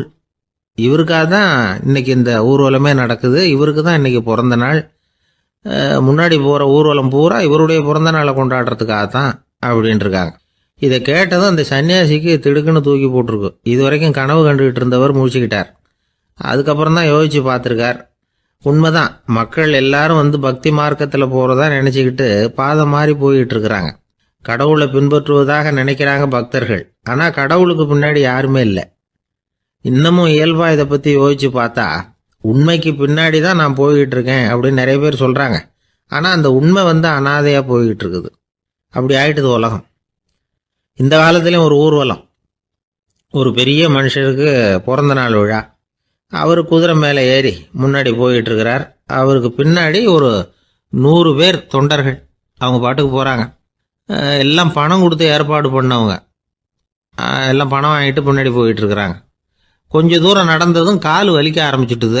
ஒவ்வொருத்தரும் அப்படியே ஒதுங்க ஆரம்பிச்சுட்டாங்க. அதான் முன்னாடியே பணம் கிடைச்சிட்டுதே, இனிமேல் ஒதுங்கினா என்னன்னு ஒதுங்கிட்டாங்க. ஒரு கட்டத்தில் குதிரையில் போகிறவர் தற்செயலாக திரும்பி பார்க்குறாரு. பின்னாடி யாருமே இல்லை. எல்லாரும் ஓடி போயிட்டாங்க. ஒரே ஒரு ஆள் மட்டும் ரொம்ப விசுவாசமாக பின்னாடி நடந்து வந்துக்கிட்டு இருந்தான். ஏன்ப்பா நீ மட்டும் வந்துக்கிட்டு இருக்கிறியே, நீ வீட்டுக்கு போகலையான்னு கேட்டிருக்காரு அவர். நீங்கள் அந்த குதிரையையும் அதுக்குள்ள வாடகை பணத்தையும் கொடுத்துட்டீங்கன்னா நானும் போயிடுவேன் அப்படின்னு நானாம் இந்த ஆள். ஒரு ஊரில் ஒருத்தர் இருந்தார். ரொம்ப நல்லவர். யாருக்காவது ஏதாவது கொடுத்துக்கிட்டே இருப்பார். கொடையாளி. தினமும் யாராவது ஒருத்தருக்கு ஏதாவது கொடுக்கலன்னா அவருக்கு தூக்கம் வராது. அப்படி ஒரு பழக்கம். அது மட்டும் இல்லை, அவர் கொடுக்கறது அடுத்தவங்களுக்கு தெரியாது. அவ்வளவு ரகசியமாக அதை கொடுப்பார். வலது கை கொடுக்கறது இடது கைக்கு தெரியக்கூடாதுன்னு சொல்லுவாங்கல்ல, அது மாதிரி அவர். ஒரு நாள் ராத்திரி அவர் ஏற்கனவே தயாராக கட்டி வச்சிருந்த பணம் முடிச்ச கையில் எடுத்துக்கிட்டு வீட்டை விட்டு வெளியில் வந்தார். தெருவில் இறங்கி நடந்தார். இன்னைக்கு யாருக்கு தர்மம் செய்யறது அப்படின்னு யோசனை பண்ணிட்டு இருட்டில் நடந்து வந்துகிட்டு இருக்கிறார். யாரோ ஒருத்தர் எதிரில் வர்றது மாதிரி தெரிஞ்சுது. உடனே அவர் கிட்ட போனார். தன்கிட்ட இருந்த பணம் முடிச்சு அவசரமாக அவர் கையில் திணிச்சுட்டு திரும்பி வந்துட்டார். அப்பாடா, ஒரு வழியாக யாருக்கும் தெரியாமல் இன்னைக்கு தர்மம் பண்ணியாச்சு அப்படிங்கிற மகிழ்ச்சி, மன நிறைவு அவர் முகத்தில். நிம்மதியாக தூங்கினார். அப்புறம் எழுந்திரிச்சார். மறுநாள் காலையில் ஊர் பூரா ஒரே பேச்சு. என்ன பேச்சுன்னா, நேற்று ராத்திரி ஒரு திருடன் கையில் யாரோ பணத்தை கொடுத்துட்டு போயிருக்கிறாங்க அப்படின்னு எல்லாரும் பேசிக்கிட்டு இருக்கிறாங்க. இதை கேள்விப்பட்டதும் அந்த பெரியவருக்கு ரொம்ப வருத்தமாக போச்சு. அடடா, போயும் ஒரு திருடனுக்காக உதவி பண்ணியிருக்கிறோம், பிரயோஜனம் இல்லாமல் போட்டுதே அப்படின்னு நினைச்சார். சரி, இன்னைக்கும் யாருக்காவது உதவி பண்ணணும் அப்படின்னு முடிவு பண்ணினார். ராத்திரி நேரம் வந்தது.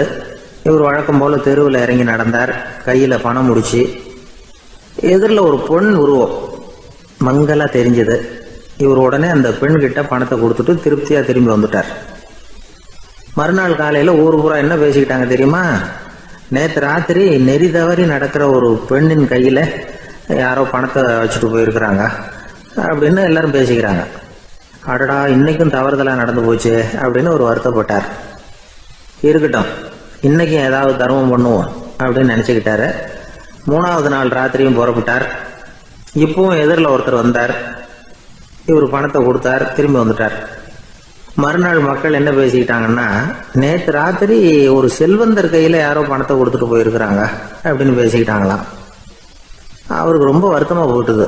என்ன இது தினம் இப்படி ஆகிட்டு இருக்குதே அப்படின்னு நினைச்சுக்கிட்டே படுத்து தூங்கினார். அன்னைக்கு ராத்திரி ஒரு கனவு. அந்த கனவுல இறைவன் வந்து சொன்னாராம், இதை பாருப்பா, நீ கொடுத்த தர்மம் வீணா போயிடல. உன்கிட்ட பணம் வாங்கின அந்த திருடன் திருந்திட்டான், அந்த பொண்ணும் திருந்திட்டா, அந்த செல்வந்தனும் கொடையாளி ஆயிட்டான், எல்லாருக்கும் உதவி பண்ண ஆரம்பிச்சுட்டான் அப்படின்னு சொன்னாராம். இந்த கதையை சொன்னவர் யாருன்னா நபிகள் நாயகம். இதுல உள்ள கருத்து என்னன்னா, நல்ல மனசோட தர்மம் பண்ணுனா அது வீணா போறதில்லை.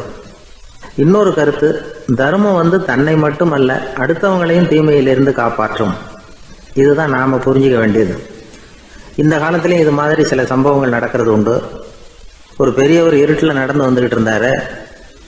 எதிரில் வந்த ஒருத்தன் வலுக்கட்டாயமா ஒரு கையை பிடிச்சி ஒரு பண முடிப்பை கொடுத்து வச்சுக்க சொல்லிவிட்டு விலகி போயிட்டான். பெரியவருக்கு ஆச்சரியம், இந்த காலத்திலயும் இப்படி வலது கை கொடுக்கறது இடது கைக்கு தெரியக்கூடாதுன்னு நினைக்கிற கொடையாளிகள் உண்டு போல இருக்கு அப்படின்னு யோசனை பண்ணிக்கிட்டே நடந்தார். கொஞ்ச தூரம் போயிருப்பாரு. அதுக்குள்ள அதே ஆள் திரும்பி வந்தான். கொடுத்த பண முடிப்பை திருப்பி கொடுங்க அப்படின்னு கேட்டு வாங்கிட்டான். இவருக்கு ஒன்றும் புரியல. ஏன் இப்படி பண்றேன்னார். அது ஒன்றும் இல்லைங்க, கொஞ்ச நேரம் இதை உங்ககிட்ட கொடுத்து வச்சிருந்தேன், அவ்வளவுதான் அப்படின்னா. ஏன்னு கேட்டார். என்னை பின்னாடி போலீஸ் தேடிக்கிட்டு வந்துகிட்டு இருக்குது, அதுதான் அப்படி பண்ணேன். இப்போ போயிட்டுது, இனிமே ஒன்றும் பயம் இல்லை அப்படின்னு சொல்லிவிட்டு அவன் பாட்டுக்கு நடந்து போறான். அவர் ஒரு பெரிய குடும்பத்துல பிறந்தவர். இருக்கிற சொத்துக்கள் எல்லாத்தையும் வாரி வழங்கி விட்டு காட்டுக்கு புறப்பட்டார் தவம் செய்யறதுக்காக. இருந்தது ஊராவும் கொடுத்துட்டார், இனிமே எதுவுமே இல்லை கொடுக்கறதுக்கு. அப்போ கடைசியா ஒருத்தன் வந்து கையை நீட்டினானா, ஐயா ஏதாவது கொடுங்கன்றிருக்கான். அவர் பார்த்தார், கட்டியிருக்கிற வேட்டியை தவிர வேற எதுவுமே இல்லை. 8 முழம் பட்டு வேட்டி, ஜரிகை கரையோடு இருக்குது. கடைசியா அதை தான் எடுத்துக்கிட்டு அவர் புறப்பட்டு இருக்கார். அவர் பார்த்தார், எதிரில் அவன் பரிதாபமா நின்றுகிட்டு இருக்கிறான். அந்த 8 முழ வேட்டியை 2ஆ கிழிச்சார். 4 முழத்தை அவங்ககிட்ட கொடுத்தாரு. மீதி 4 முழத்தை தன்னுடைய இடுப்புல கட்டிட்டு அவர் காட்டுக்கு போயிட்டார். இவன் என்ன பண்ணான் தெரியுமா, கையில கிடைச்ச 4 முழத்தை எடுத்துக்கிட்டு கடை வீதிக்கு போனான். பழைய பட்டு வேட்டி ஜருகை இதையெல்லாம் விலைக்கு வாங்குற வணிகர் ஒருத்தர் இருக்கார். அவர்கிட்ட போனான். இதை விலைக்கு எடுத்துக்கிறீங்களா அப்படின்னு கேட்டிருக்கான். அவர் வாங்கி பார்த்திருக்கார்.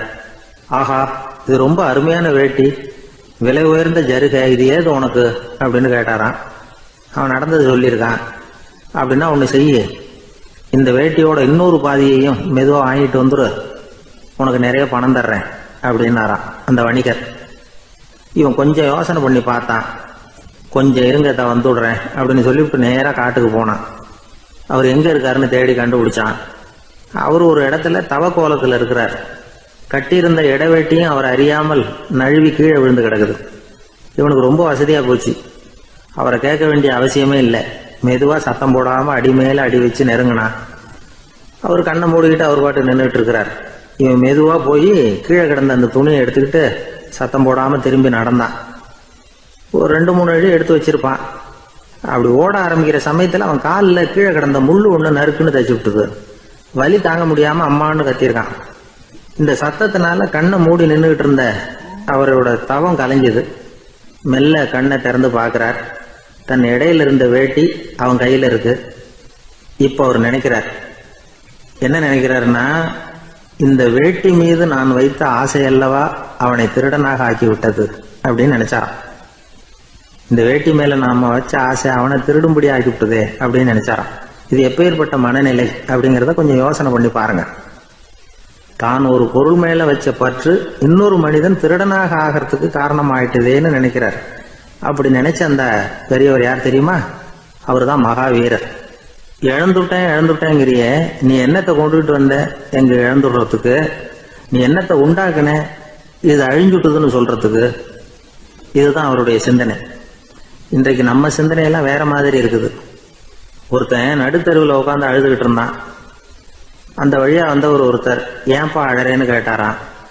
5 ரூபா சார், இந்த இடத்துல விழுந்துட்டுது, ரொம்ப நேரமா தேடுறேன், கிடைக்காது போல இருக்கு அப்படின்னு சொல்லிவிட்டு அழறான்.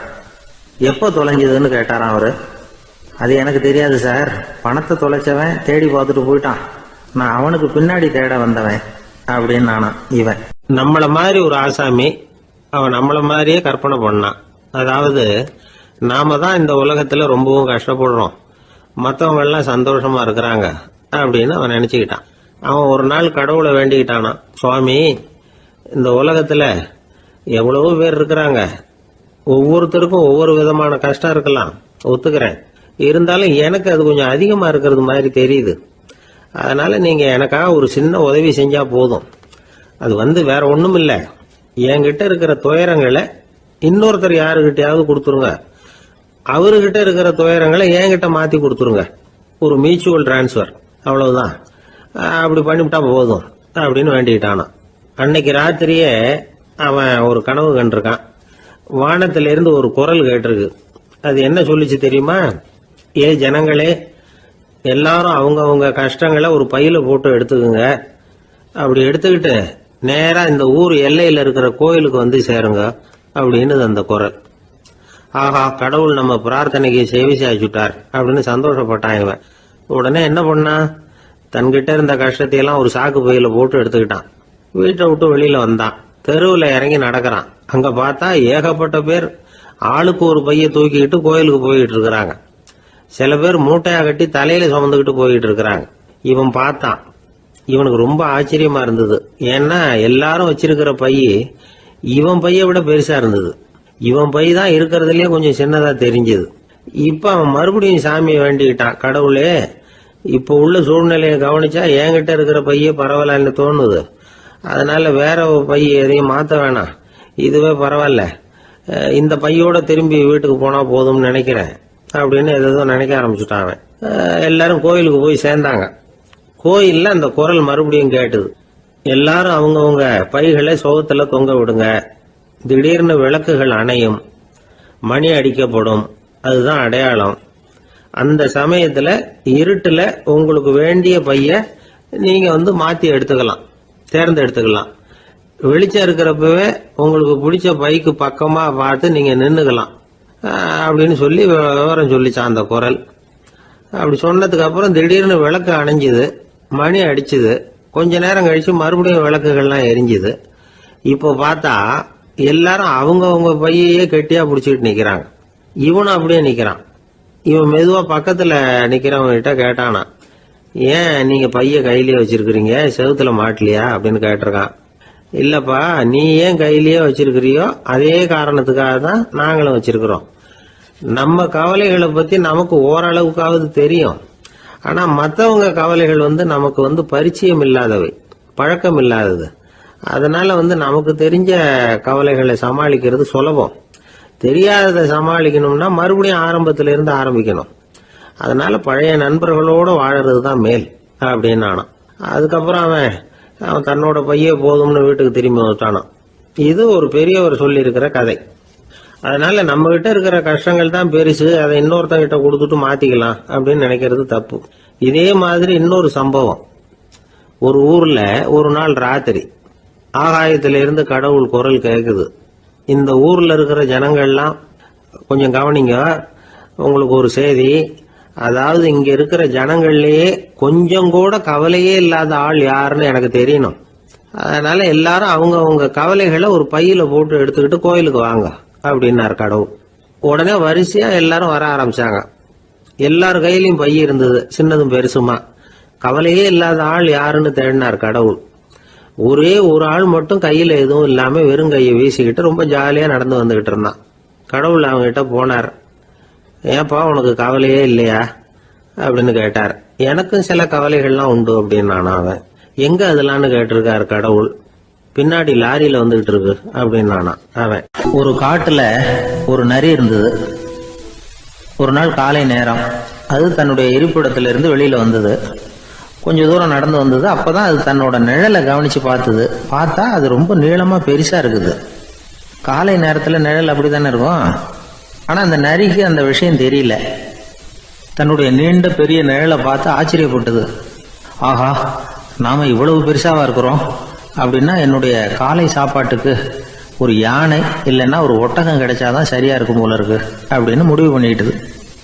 உடனே ஒரு யானை அல்லது ஒட்டகத்தை தேடி அலைஞ்சது, எங்க கிடைக்கும்னு. கிடைக்கவே இல்லை. மத்தியானம் 12 மணி ஆயிட்டுது. பசியோட அலையுது.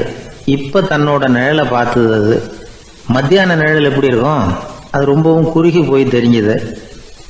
உடனே அந்த நரி என்ன நினைச்சுக்கிட்டு தான் தெரியுமா, காலை ஆகாரம் சாப்பிடாததுனால நம்ம உடம்பு இப்படி அழிச்சு போட்டுதே அப்படின்னு நினைச்சுக்கிட்டு தான்.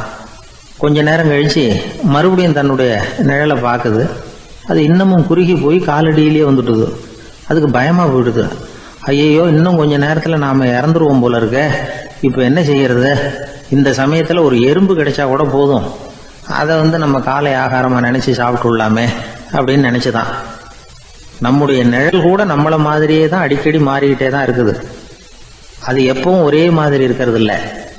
மனிதனுக்கு ஏற்படுகிற தன்முனைப்பு இருக்கு பாருங்க, ஈகோ, அது கூட ஒரு நிழல் மாதிரி தானா. அப்படி நினைக்க ஆரம்பிச்சுட்டா அதனால ஏதும் பிரச்சனை வராதான். தன்முனைப்பை நிழல் போலவே ஏற்றுக்கொள்ளுங்கள் அப்படிங்கிறது பெரியவங்க கருத்து. ஒரு காரியத்தை வெற்றிகரமா நல்ல விதமா செஞ்சு முடிக்கிறோம்னு வச்சுக்கோங்க, அந்த சமயத்துல ஒரு வித நுட்பமான தற்பெருமை நமக்குள்ள உண்டாகுது. இது இயற்கையானது, அதனால இது மேல பற்று வைக்கக்கூடாது. அப்படி வைக்க ஆரம்பிச்சுட்டா அந்த தற்பெருமை ஒரு நிரந்தர விருந்தாளியா நம்ம கிட்ட தங்கிக்கும். நம்ம நிழல் எப்படின்னு பாருங்க, நாம நடக்கும் பொழுது நம்ம பின்னாடியே வரும். தன்முனைப்பையும் அப்படியே நினைச்சுக்குங்க. நிழல் யாருக்கும் எந்த பிரச்சனையையும் உண்டாக்குறது இல்லை. ஆனா அந்த நிழலை கண்டே நாம பயப்பட ஆரம்பிச்சுட்டா நாம எதுலையும் வெற்றி காண முடியாது. நிழலோட சண்டை போடக்கூடாது. அது மாதிரி தன்முனைப்போடவும் நாம சண்டை போட வேண்டியதில்லை. இல்லாத ஒன்றோடு சண்டை போடுறது எப்படின்னா, அது இருட்டோட சண்டை போடுறது மாதிரி. நாம நிழல் கிடையாது, நம்ம கிட்ட இருக்கிற தன்முனைப்பு ஒரு நிழல். நம்ம நிழலையும் நமக்கு சமமா பாக்குறோம் பாருங்க, அங்கதான் சிக்கலே ஆரம்பம். இப்போ நாம நடந்து போய்கிட்டு இருக்கிறோம், நம்ம நிழல் தரையில விழுது. யாரோ ஒருத்தர் நம்ம நிழல் மேல காலை வச்சு நடந்து போறார். உடனே அவர்கிட்ட சண்டைக்கா போறோம், ஏண்டா என் நிழலை மிதிச்ச அப்படின்னு. நமக்கு தெரியும் அது நிழல் தாங்கிறது. அவர் உங்க மேல நடக்கல, உங்களுடைய நிழல் மேலதான் நடக்கிறார். அது மாதிரி உங்க தன்முனைப்பின் மேல யாராவது நடந்தா உங்களை அவமானப்படுத்துறதா நினைக்கிறீங்க. காரணம், நாமளும் நம்ம தன்முனைப்பும் ஒண்ணுங்கிற நினைப்பு தான் காரணம், மற்றபடி வேற ஒண்ணும் கிடையாது. நம்ம நிழல் மேல நடக்கிறவர் நம்மளை காயப்படுத்துறது இல்லை. தன்முனைப்பை வேண்டாத ஒன்னாவும் பார்க்க வேண்டியதில்லை. அது இயற்கை. நிழலை உங்க முன்னாடி வைக்க வேணாம், அது உங்க பின்னாடியே இருக்கட்டும். நிழலின் நிழலாகி விடாதீர்கள், நீங்கள் நீங்களாகவே இருங்கள். இதுதான் சான்றோர் சிந்தனை. ஒரு பேருந்துல ஒரே நெரிசல்.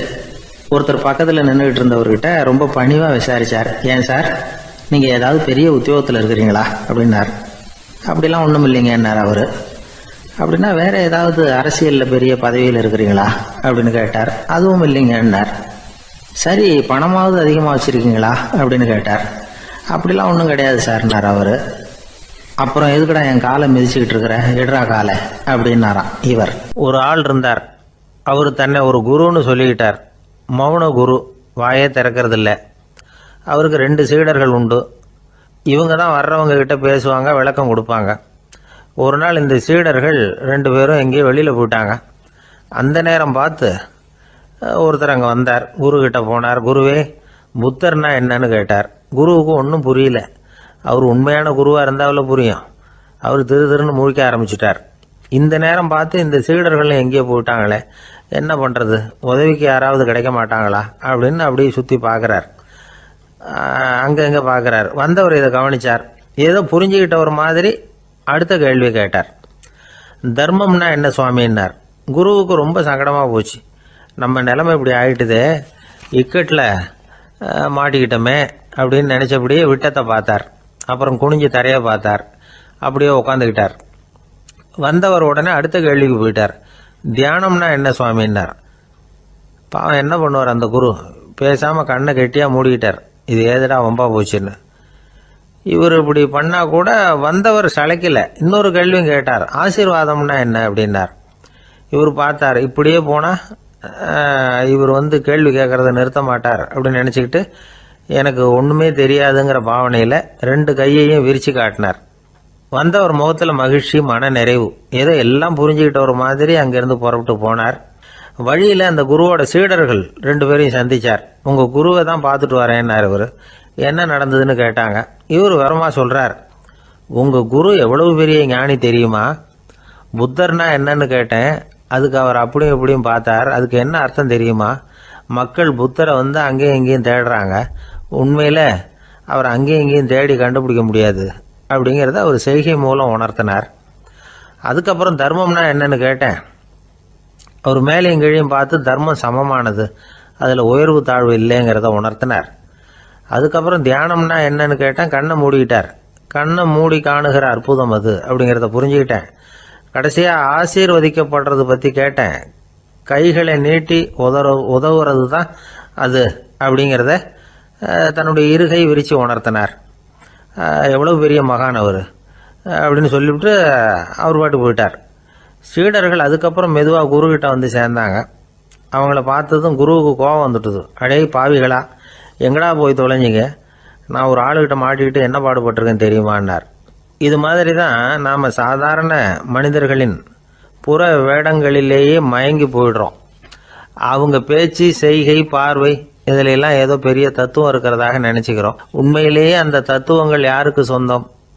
அவங்களுக்கு இல்லை, நமக்கு தான் சொந்தம். நாம தானே அதை கற்பிச்சுக்கிட்டோம். நம்மை நாம் அடையாளம் கண்டுக்கிறது இல்லை. நாம் யாருங்கிறது நமக்கு புரியறதில்ல. அதுதான் இன்றைக்கி நடக்கிறது. அதனால தான் அடுத்தவங்களை தேடி ஓடிக்கிட்டு இருக்கிறோம். சில வீடுகளில் கூட இது மாதிரி சைகைகள் உண்டு. சில குடும்ப தலைவர்கள் தினமும் காலையில் கண்ணை கெட்டியாக மூடிக்கிட்டு கை 2ஐயும் சுத்தமாக விரித்து வச்சுக்கிட்டே உட்காந்து தியானம் பண்ணுறது வழக்கம்.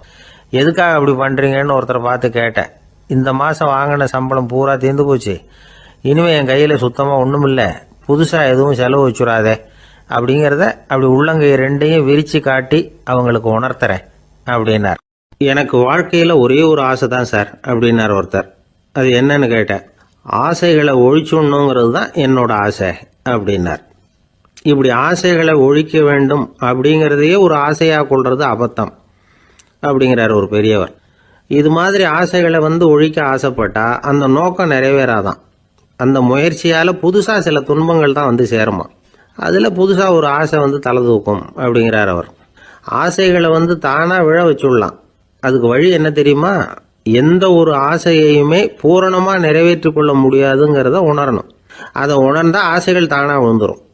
அதை விட்டுட்டு ஆசைகளை விட்டுடணுங்கிறதையே ஒரு ஆசையாக வச்சுக்கிட்டு அதுக்காக கடுமையாக முயற்சிகளையும் செஞ்சுக்கிட்டு நான் ஆசைகளை விட்டுட்டு ஞானோதயம் அடையிறதுக்கு கடுமையாக முயற்சி பண்ணிகிட்டு இருக்கிறேன் சார் அப்படின்னு சொல்லிக்கிட்டு இருந்தால் எந்த காலத்துலேயும் ஞானோதயம் வரப்போகிறதில்ல. அதுக்கு பதிலாக துன்பம்தான் சேரும் அப்படிங்கிறது அவரோட கருத்து. எந்த ஒரு ஆசையையும் பூரணமாக நிறைவேற்றி கொள்ள முடியாது அப்படிங்கிறத உணரணும். ஒரு ராஜா, அவர் மனசில் அமைதி இல்லை, எப்பவும் கஷ்டப்பட்டுக்கிட்டே இருந்தார். இந்த துன்பத்தை போக்குறதுக்கு பல வழிகளில் என்னென்னமோ முயற்சியெல்லாம் பண்ணி பார்த்தார். ஒன்றும் சரியாக வரல. கடைசியாக ஒரு காரியம் பண்ணார். அதாவது ஒரு வேதாந்தியை தேடிட்டு போனார். அவரை பார்த்து கேட்டார், ஐயா, என்னுடைய துன்பங்கள்லேருந்து நான் விடுபடணும், அதுக்கு சுலபமாக ஏதாவது ஒரு வழி இருந்தால் சொல்லுங்களேன் அப்படின்னு கேட்டுக்கிட்டார். அதுக்கு அந்த வேதாந்தி சொன்னார், அதுக்கு ஒரு வழி சொல்கிறேன், அது மாதிரி செய். அதாவது உன்னுடைய ராஜ்யத்துக்குள்ள போதுங்கிற மனசோட வாழுற ஒருத்தனை கண்டுபிடிக்கணும். அப்படி கண்டுபிடிச்சி அவனுடைய சட்டையை வாங்கி நீ போட்டுக்கணும். அப்படி போட்டுக்கிட்டா உன்னுடைய துன்பம் தீர்ந்துரும் அப்படின்னார். உடனே ராஜாவுக்கு ரொம்ப மகிழ்ச்சி. அரண்மனையில் இருந்த அத்தனை பேரையும் ஆளுக்கு ஒரு பக்கமாக அனுப்புனார். தேட சொன்னார். போதுங்கிற மனசுடைய ஒருத்தனை கண்டுபிடிச்சி கொண்டுகிட்டு வாங்க அப்படின்னார். எங்கெங்கேயோ தேடி கடைசியாக ஒரு ஆளை கண்டுபிடிச்சாங்க.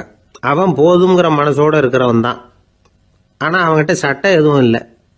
இடையில கட்டியிருக்கிற துண்டே போதுங்கிற மனசோடு அவன் வாழ்ந்துக்கிட்டு இருக்கிறான். சட்டை இருந்தாவில் ராஜா வாங்கி மாட்டிக்க முடியும். அந்த வேதாந்தி ஏன் அப்படி சொன்னாருங்கிறதுக்கான அர்த்தம் இப்போ தான் ராஜாவுக்கு புரிஞ்சுதான்.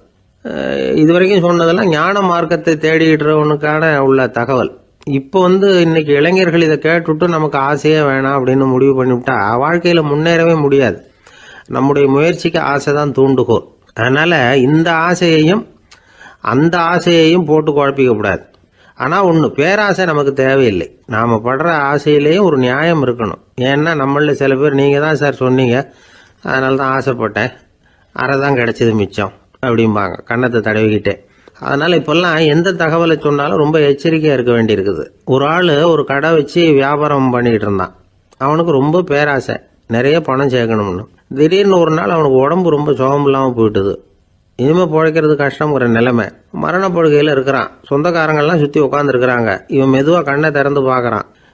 என் வீட்டுக்காரி எங்கேன்னா, இதோ இருக்கேன் அப்படின்னாங்க அந்த அம்மா. பசங்கள்லாம் எங்கேங்கிறான், இதோ பக்கத்தில் தான் நின்றுக்கிட்டு இருக்கிறோங்கிறாங்க. பொண்ணுங்க எங்கேங்கிறான், எல்லாம் இங்கே தான் இருக்கிறோம் அப்படிங்கிறாங்க. எல்லாம் இங்கே தான் பக்கத்தில் தான் இருக்கோம், நீங்கள் கவலைப்படாதீங்கன்னு சொல்கிறாங்க எல்லாம். அவன் மெதுவாக கஷ்டப்பட்டு வாயை திறந்து, அட பாவிங்களா, எல்லாரும் இங்கே இருந்தால் அங்கே கடையை யார் கவனிக்கிறது அப்படின்னானா. ராமகிருஷ்ணர் வாழ்ந்த காலத்தில் நடந்த ஒரு நிகழ்ச்சி இது. அப்போ ஒரு ஓவியர் இருந்தாராம். அவருக்கு ஒரு ஆசை, ராமகிருஷ்ணர் படத்தை வரையணும். அதை அவர்கிட்டயே கொண்டுட்டு போய் காட்டி அபிப்பிராயம் கேட்கணும். இதுதான் அந்த ஓவியரின் ஆசை. உடனே ராமகிருஷ்ணர் படத்தை வரைஞ்சி முடித்தார். அதை எடுத்துக்கிட்டு போனார். இவர் போன சமயம் அங்கே ராமகிருஷ்ணர் சீடர்களோடு உட்காந்துருக்கிறார். விவேகானந்தர் அங்கே இருக்கிறார். இந்த ஓவியர் கொண்டுகிட்டு போய் தான் வரைந்த ஓவியத்தை அவர்கிட்ட காட்டினார். ராமகிருஷ்ண பரமஹம்சரின் ஓவியத்தை ராமகிருஷ்ணர்கிட்டயே காட்டுறார். ராமகிருஷ்ணர் என்ன பண்ணார் தெரியுமா? அந்த படத்தை பார்த்தார். உடனே அது காலை தொட்டார். குருதேவருடைய இந்த செயல் சீடர்களுக்கு ரொம்ப வியப்பை உண்டு பண்ணிச்சு. சில பேர் மனசுக்குள்ளேயே ரொம்ப குழம்பி போக ஆரம்பிச்சிட்டாங்க, என்ன இப்படி பண்ணுறாருன்னு. என்ன இது அவரோட படம், அவரே அவரோட படத்தின் காலை தொடுறார் அப்படின்னு யோசிச்சாங்க. சில பேர் ஒன்றும் புரியாமல் ஒருத்தர் பார்த்து சிரிச்சுக்கிட்டாங்க. அந்த இடத்துல சீடர்கள் மட்டும் இல்லை, சீடர் அல்லாத பல பேர் இருந்தாங்க. தன்னுடைய காலை தானே தொடர இவருடைய செயல் பற்றி என்ன நினைக்கிறது அப்படின்னு அவங்களும் குழம்பி போய் நிற்கிறாங்க. அந்த படத்தை வரைஞ்சி அவர்கிட்ட காட்டின அந்த ஓவியருக்கும் அதிர்ச்சி. இருந்தாலும் அவர் சீடர் கிடையாது. அதனால் கொஞ்சம் துணிச்சலை வர வச்சுக்கிட்டு கேட்டார், என்னங்க இது, என்னால் என்னுடைய கண்களையே நம்ப முடியல. இது உங்கள் சொந்த உருவப்படம், நீங்கள் உங்கள் சொந்த கால்களையே தொடுறீங்க, இது எங்களுக்கு கொஞ்சம் சங்கடமாக இருக்குதே அப்படின்னார். ராமகிருஷ்ணரின் கண்களில் ஆனந்த கண்ணீர் வழிஞ்சுதான். அவர் சொன்னாராம், இது என்னோட படம்ங்கிறது எனக்கு தெரியும், ஆனால் இது என்னோட படம்ங்கிறதுனால நான் இதோட காலை தொடலை. நீ என்னுடைய சமாதி நிலையை இந்த படத்தில் படம் பிடிச்சி காட்டியிருக்கிற, அதனால் அதோட காலை தொடறேன். சமாதி நிலையில் யார் இருந்தாலும், அது என்னுடைய படமாக இருந்தாலும் சரி அல்லது வேற யாருடைய படமாக இருந்தாலும் சரி, படம் யாருதுங்கிறது முக்கியம் இல்லை. இதில் எது முக்கியம்னா அது தன்னை உணர்ந்த ஒரு உணர்நிலையின் படம். அப்படி இருக்கிறப்போ அதோட காலை நான் தொடணும். அதுக்கு நீங்கள் எல்லாரும் ஏன் சங்கடப்படுறீங்கன்னு எனக்கு தெரியல அப்படின்னாராம். இப்போ தான் அங்கேருந்து சீடர்களுக்கும் மற்றவங்களுக்கும் விவரம் புரிஞ்சுதான். இதுக்கு முன்னாடி யாரும் செய்யாததை இவர் செஞ்சிருக்கிறார், ஆனால் அவருடைய காரணம் ரொம்ப நியாயமானது அப்படிங்கிறத உணர்ந்தாங்களாம். இதுவரைக்கும் ஆன்மீகத்தில் சமாதி நிலை, அதாவது தன்னை உணர்ந்த நிலை பற்றி புரிஞ்சுக்கிட்டோம். இல்லறத்தில் ஏற்படக்கூடிய சமாதி நிலை பற்றி உங்களுக்கு தெரியுமா? ஒரு அம்மா டாக்டர்கிட்ட வந்து சொன்னாங்களாம், டாக்டர், என் வீட்டுக்காரருக்கு உடம்புல ஏதோ கோளாறுன்னு நினைக்கிறேன், நான் எவ்வளவு நேரம் பேசினாலும் காதில் விழாத மாதிரி உட்கார்ந்துருக்கிறார் அப்படின்னு ஆகலாம். அதுக்கு அந்த டாக்டர் சொன்னாராம், அம்மா, அது உடம்பு கோளாறு இல்லை, அது ஒரு பெரிய திறமை அப்படின்னாராம். ஒரு ரயில் வேகமாக போயிட்டு இருக்கு. அது ஒரு ரயில்வே ஸ்டேஷனில் கொஞ்ச நேரம் நின்றுது. அப்போ அதில் ஒரு ஆள் ஏறினார். தலையில் ஒரு மூட்டையை வச்சுருந்தார். மூட்டையை தலையில் சுமந்துக்கிட்டே உள்ளே வந்தார். மூட்டையை தலையில் சுமந்துக்கிட்டே ஒரு இடத்துல உட்கார்ந்தார். ரயில் மறுபடியும் புறப்பட்டது. இவர் தன் தலையில் இருந்த மூட்டையை கீழே இறக்கி வைக்கணும்ல, வைக்கல, சுமந்துக்கிட்டே வர்றார். எதிரில் உட்காந்துருந்தவர் கேட்டார், ஏங்க ஏன் இப்படியே உட்காந்துருக்குறீங்க தலையில் மூட்டையை வச்சுக்கிட்டு, மூட்டையை கீழே இறக்கி வைக்கலாமே அப்படின்னார். வேணாங்க, பாவம், தலையில் இருக்கிற மூட்டையை இறக்கி ரயிலில் வச்சா ரயிலுக்கு பாரம் அதிகமாக இருக்கும் அப்படின்னார் அவர். இப்படி ஒரு ஆளை பார்த்தா நமக்கு சிரிப்பு தான் வரும். ஏன்னா ரயிலுங்கிறது அந்த மூட்டையையும் சேர்த்து சுமந்துக்கிட்டு தான் போகுது. அவன் அந்த மூட்டையை தலையில் வச்சுருந்தாலும் ஒன்று தான், தரையில் வச்சுருந்தாலும் ஒன்று தான். அதனால் ரயிலுக்கு எந்த மாற்றமும் ஏற்பட போகிறதில்ல. அதே மாதிரி தான் நம்ம மனமும். இதுவும் ஒரு தேவையில்லாத சுமை, அனாவசியமாக சுமந்துக்கிட்டு இருக்கிறோம். இதை கீழே இறக்கி வச்சுட்டா வாழ்க்கை பிரயாணம் சுகமாக இருக்கும். ரயில் பிரயாணம் பண்ணுற அந்த ஆள் மூட்டையை சுமக்கிறான், வாழ்க்கை பிரயாணம் பண்ணுற நாம மனசை சுமக்கிறோம். இது ரெண்டுக்கும் எந்த வித்தியாசமும் இல்லை. மனசை கீழே இறக்கி வச்சுட்டா பாரம் இல்லாமல் வாழலாம், பறவைகள் மாதிரி பறக்கலாம், குழந்தைகள் மாதிரி கள்ளங்கபடம் இல்லாம வாழலாம். இந்த வெளி உலகத்துல நாம நிலை பெற்று இருக்கணும், வேரூன்றி இருக்கணும். அதே சமயம் நம்முடைய உள்வெளியில ஆன்மீக வாழ்க்கையில பாரம் இல்லாம இருக்கணும். அப்போ பறக்கணும், நதியை போல ஓடணும், மிதக்கணும். பயணம் சுகமா இருக்கும், களைப்பு தெரியாது, கவலை தெரியாது. ஒரு சீடன் போதி தர்மரை நாடி வந்தான். குருவே, நீங்கள் என்ன வெறுமையாக இருக்க சொன்னீங்க, நான் இப்போ மறுபடியும் வெறுமையானவன் ஆகிட்டேன், அதனால இப்போ என்ன செய்ய சொல்றீங்க என்ன அப்படின்னு சொல்லி நின்னான். உடனே அந்த குரு பக்கத்தில் இருந்த ஒரு குச்சியை எடுத்து அவன் தலையில அடிச்சு, போய் அந்த வெற்றுத்தன்மையையும் வீசி எறிந்து விட்டு வா அப்படின்னார். நான் இப்போ காலியா இருக்கிறேன்னு ஒருத்தன் சொல்றான்னு வச்சுங்க, அது உண்மை இல்லை. ஏன்னா இன்னமும் அதுல நான்கிற எண்ணம் இருக்குது. எந்த சிந்தனையும் இல்லாம இருக்கிறது கடினம்தான். ஆனாலும் மனிதன் அதுல உள்ள நுட்பத்தை புரிஞ்சுக்கிட்டான்னா, இவ்வளவு தூரம் தூக்கி சுமந்துக்கிட்டு வந்த அந்த மனதின் முட்டாள்தனத்தை அவனே பார்த்துட்டு சிரிப்பான். இதுதான் பெரியவங்க சொல்லியிருக்கிற ஆலோசனை. நம்மால் ஒருத்தன் தலையில ஒரு பெரிய மூங்கில் கூடையோட ரயில்ல உட்கார்ந்தான். கூடை தலையில இருந்தது, கீழே இறக்கி வைக்கல. எதிரில் இருந்தவர் கேட்டார், ஏங்க எதுக்காக அதை அனாவசியமா சுமந்துகிட்டே இருக்கீங்க, கீழே இறக்கி வைங்களேன்னார்.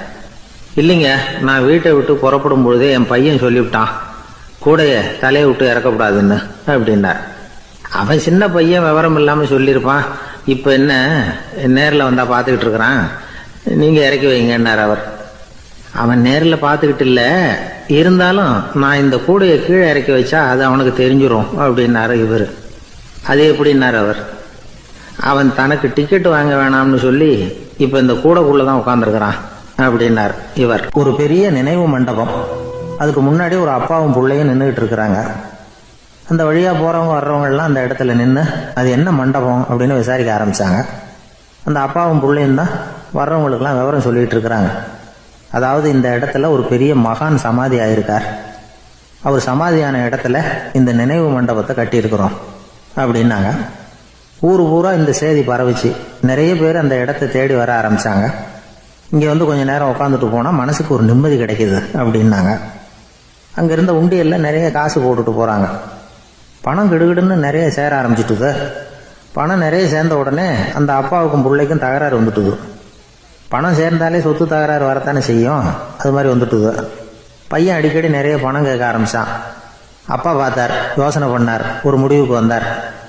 ஒரு நாள் பையனை கூப்பிட்டார், இதை பாருப்பா, நமக்குள்ள தகராறு வேணாம், அப்பாவும் பிள்ளையும் இப்படி சண்டை போட்டுக்கிட்டா பார்க்குறவங்க தப்பா நினைப்பாங்க, அதனால நமக்குள்ள சமரசமா இதை தீர்த்துக்குவோம், என்ன சொல்ற அப்படின்னார் அப்பா. சரி நான் பையன். உடனே அந்த அப்பா என்ன பண்ணார் தெரியுமா, மகன்கிட்ட கொஞ்சம் பணத்தை கொடுத்தார், தன்கிட்ட இருந்த ஒரு கழுதையையும் கொடுத்தார். இதை வச்சு நீ பொழைச்சிக்கோ அப்படின்னு சொல்லி அனுப்பி வச்சுட்டார். மகன் அந்த கழுதையை எடுத்துக்கிட்டு அடுத்த ஊருக்கு போனான். வழியிலேயே அந்த கழுதை செத்து போச்சு. உடனே என்ன பண்ணலாம்னு யோசனை பண்ணான். ஒரு ஐடியா வந்தது. அந்த கழுதையை ஒரு சாலை ஓரமாக புதைச்சான். கையில் இருந்த பணத்தை வச்சு அந்த இடத்துல ஒரு கல் மண்டபம் கட்டினான். அந்த வழியாக 2 பேர் வந்தாங்க. இது என்ன மண்டபம்னு விசாரிச்சாங்க. இந்த இடத்துல ஒரு பெரிய மகான் சமாதி ஆயிருக்கிறார் அப்படின்னா. இந்த செய்தி ஊர் பூரா பரவ ஆரம்பிச்சுட்டுது. நிறைய பேர் வந்து போக ஆரம்பிச்சாங்க. இங்கே வந்தால் மனசுக்கு ஒரு பெரிய நிம்மதி கிடைக்குது அப்படின்னு வேற சொல்ல ஆரம்பிச்சாங்க. வர வர கூட்டம் அதிகமாக வர ஆரம்பிச்சுட்டுது. உண்டியலில் பணம் நிறைய சேர்ந்துட்டுது. நகையெல்லாம் கூட கழட்டி காணிக்கையா போட ஆரம்பிச்சுட்டாங்க. அப்பாவை விட மகன் பெரிய ஆளாயிட்டான். இதை கேள்விப்பட்டார் அப்பா. பையனை பார்த்துட்டு வரலாம்னு ஒரு நாள் புறப்பட்டு வந்தார். பையன் ஓஹோன்னு இருக்கிறான். பங்களா, காரு எல்லாம் வந்துட்டுது. எப்படிடா இந்த அளவுக்கு ஆனே அப்படின்னு விசாரிச்சார். அப்பா, எல்லாம் உங்க ஆசீர்வாதம் தான், நீங்க கொடுத்த மூலதனத்தை வச்சுதான் இவ்வளவும் சம்பாதிச்சேன் அப்படின்னு நான் பையன். அது எப்படிறான்னு விசாரிச்சார். அப்பா, நீங்க ஒரு கழுதை குட்டியும் கொஞ்சம் பணமும் என்கிட்ட கொடுத்து அனுப்பி வச்சிங்க, அதை எடுத்துக்கிட்டு வந்தேன். வர்ற வழியில் அந்த கழுதை செத்து போச்சு. உடனே யோசனை பண்ணேன், அந்த கழுதையை இந்த இடத்துல புதைச்சேன். கையில் இருந்த பணத்தை வச்சு மண்டபம் கட்டினேன். மகான் ஒருத்தர் சமாதி ஆயிருக்கார் அப்படின்னு வதந்தியை கிளப்பி விட்டேன். ஜனங்கள்லாம் ஏமாந்து போய் காசை கொண்டாந்து போட ஆரம்பிச்சிட்டாங்க. நான் பொழைச்சிக்கிட்டு இருக்கிறேன் அப்படின்னா. இப்போதான்டா நீ என் புள்ள அப்படின்னு சொல்லி சந்தோஷப்பட்டாரான் அந்த அப்பா. ஏன் அப்படி சொல்றீங்கன்னு கேட்டிருக்கான் பையன். கழுத குட்டியை புதைச்சி மண்டபம் கட்டி இருக்கிற நீ ஏற்கனவே நம்ம ஊரில் நாம கட்டியிருக்கிறோமே மண்டபம், அது இந்த கழுதையோட அம்மாவை புதைச்ச இடம். மகான் சமாதி ஆயிருக்காருன்னு நானும் சும்மா கப்ஸா தான் விட்டுக்கிட்டு இருக்கேன் அப்படின்னாராம் அப்பா. முட்டாள் ஜனங்களை நினைச்சு அந்த 2 பேரும் சத்தம் போட்டு சிரிச்சாங்களாம். மனுஷன் ஏமாத்துறது ரொம்ப சுலபம். என் கூட படிச்ச ஒருத்தன் திடீர்னு ஒரு நாள் எல்லாருக்கும் அருள் வாக்கு சொல்ல ஆரம்பிச்சுட்டான். அவன் ஒரு ஆபீஸ்லயும் வேலை பார்க்கறான். ஆபீஸில் உள்ளவங்கெல்லாம் அவங்ககிட்ட வந்து அருள் வாக்கு கேட்கறது வழக்கம். ஒரு நாள் நான் அவன் முன்னாடி போய் உட்காந்து பேசிக்கிட்டு இருந்தேன். அப்போ அதே ஆபீஸில் வேலை பார்க்குற ஒருத்தர் அவங்ககிட்ட வந்து, சுவாமி, என் மேஜையில் வச்சிருந்த பேனா திடீர்னு காணாமல் போட்டுது, அது திரும்ப கிடைக்குமா எனக்கு அப்படின்னு கேட்டார். இவன் கண்ணை உருட்டி பார்த்துட்டு, அது உனக்கு கிடைக்காது, புதுசாக வேற ஒன்று வாங்கிக்கப்போ